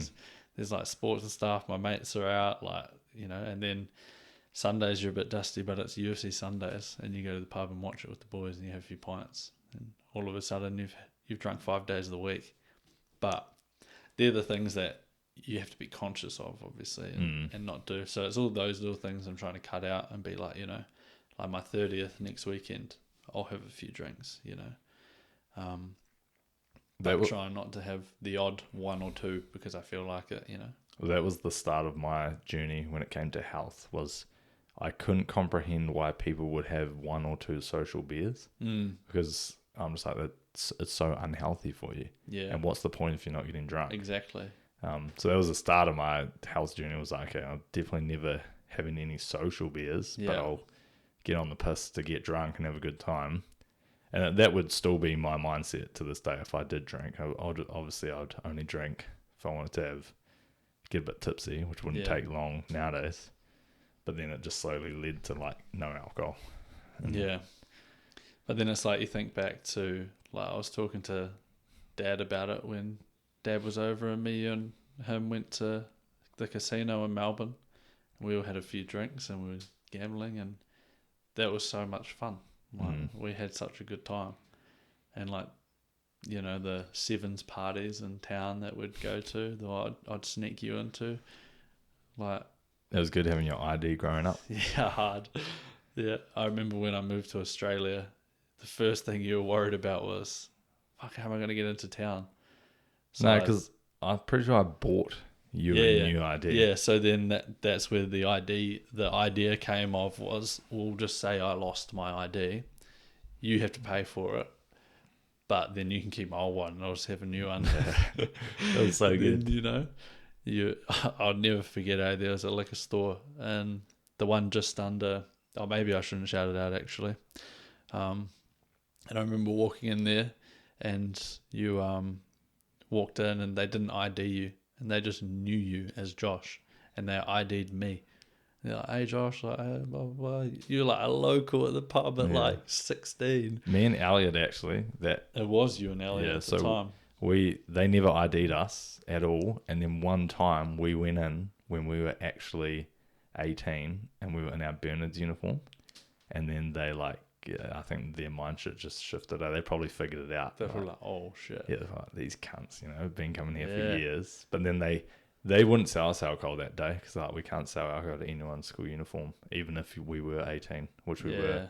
That makes sense. That's probably quite a good policy to have, to be honest. But also growing up, all my mates, one of my mates, which I won't say, was making fake IDs. Oh, really? So all the boys were buying them. There's always someone at school that does that. Bro, like proper peeling the layer back, like had all these printed numbers, putting the number over. So like, say you're born in 1997, like he'd put like a little 5 over it or something. Yeah, yeah. And then put the peel back. That's a skill, eh? And he was selling it for quite a bit of money too, but you could get in real trouble for doing that. Oh, 100%. Yeah. But like, how much trouble can you get in for doing that Well, as a teenager? Yeah, well, you just plead innocence. Oh, sorry, sir. You were dumb and young.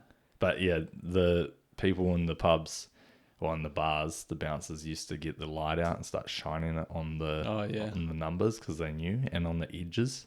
But your ID was always solid because it was the actual ID. Yeah, yeah. And like we sort of look alike. Bro, back in the day, we'd both line up to get into like Red Square, and you'd be at the front of the queue, and I'd just wait like 10 minutes for a few more people to join the line, jump in the back. You'd go in with my ID because we only had one. That's how we got in together. That's then right. You'd go into the back, smoking area, pass it back out. It'd be like you and Anu went through first, and then it would be like me and Dylan, like who was also, I think he had a fake. Probably a Coles. Yeah, I don't know. I don't think they looked as much alike as me and you did. Nah.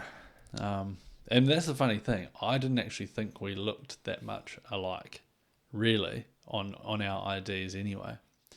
But then it was funny because I'd get to the front of the queue and they have already seen their ID, but it's actually me now. So they're like, well, it's done. Yeah, but they also don't even. Yeah, they don't remember. Nah. Maybe the old one. Yeah, but I remember buying you and Dylan your first drink at a pub. It was a tequila shot. Do you remember that? No. In Red Square. Why were we both underage? Yeah, we were celebrating. You're a shocking influence. That was good. You, mate, I didn't have to influence. You wanted to be there. That is true. That is true. We better round this up soon because we're going to go out to a high tea. I got one quick little story to tell you. I don't know if I've already told you, but I was on a plane the other day flying to Gisborne, and in New Zealand. Got on the plane, and you got to show your boarding pass when you get on. So I showed my boarding pass, and she was like, "Oh, your last name's Ebert. My last name's Ebert too." What? Yeah, and I was like, "Oh, no way!"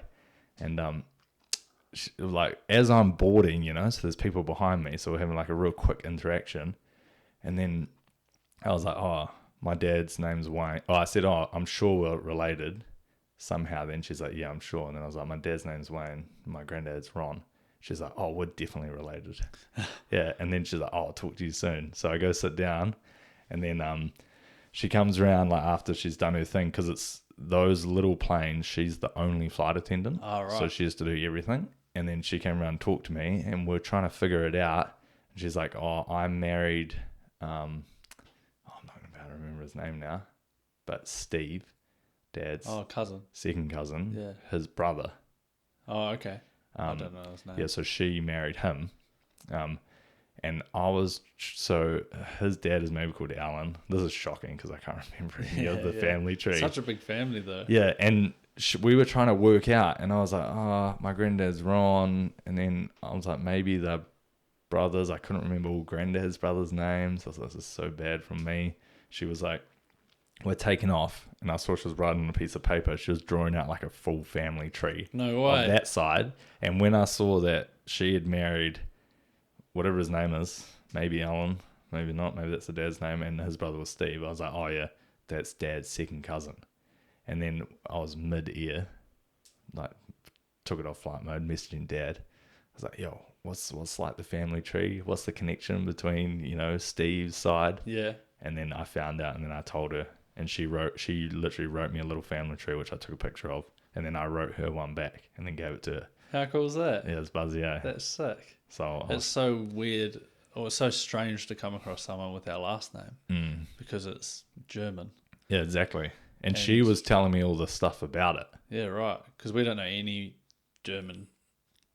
I think great grandma her parents were the ones that moved. Right. Isn't it crazy that we grew up with our great grandma? Yeah. Isn't that so cool? It is cool. Like I was 16, I think, or 17 when she died. That's wild. And it was like, I just couldn't. I remember one day, like I was talking to my football coach, like, "Oh, I've got to go to a funeral. My great grandma died." He was like, "Your great grandma?"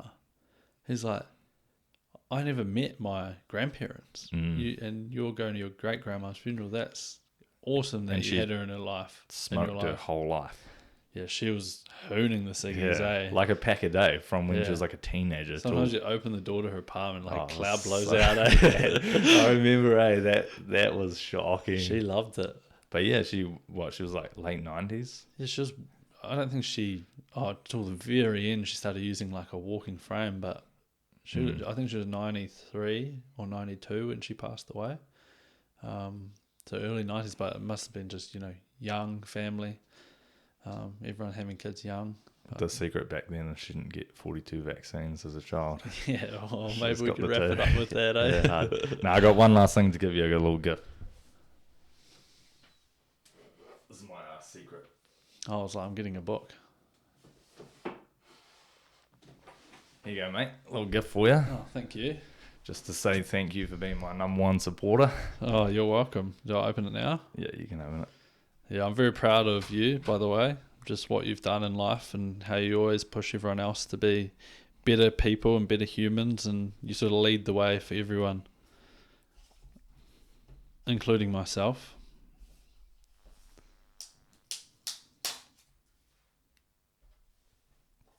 I ordered it online, so hopefully it is what I ordered. Another AliExpress. Not quite.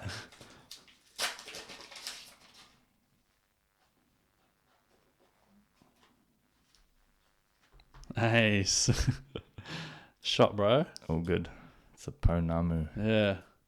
I've always wanted one of these. They're quite cool, and you can't buy them for yourself. You can only be gifted them. And I felt like it was always bad to ask to say I wanted one. It's a toki, which is, I've got a little thing here. It's a bit bigger. It was once a tool wielded by Māori. When worn around the neck, the toki represents courage, and with courage comes strength and power. The toki holds great significance in Māori culture as a powerful symbol of mana and honour. Oh, shot, G. Appreciate that. All Thank good. you very much. I wish I had something for yourself. Nah, it's all good. It's all good. Thanks for coming on. All right, you're we'll welcome. round it up and we'll head off to our high tea. All right. Sure. Shot, G. All good. Thanks for that, bro.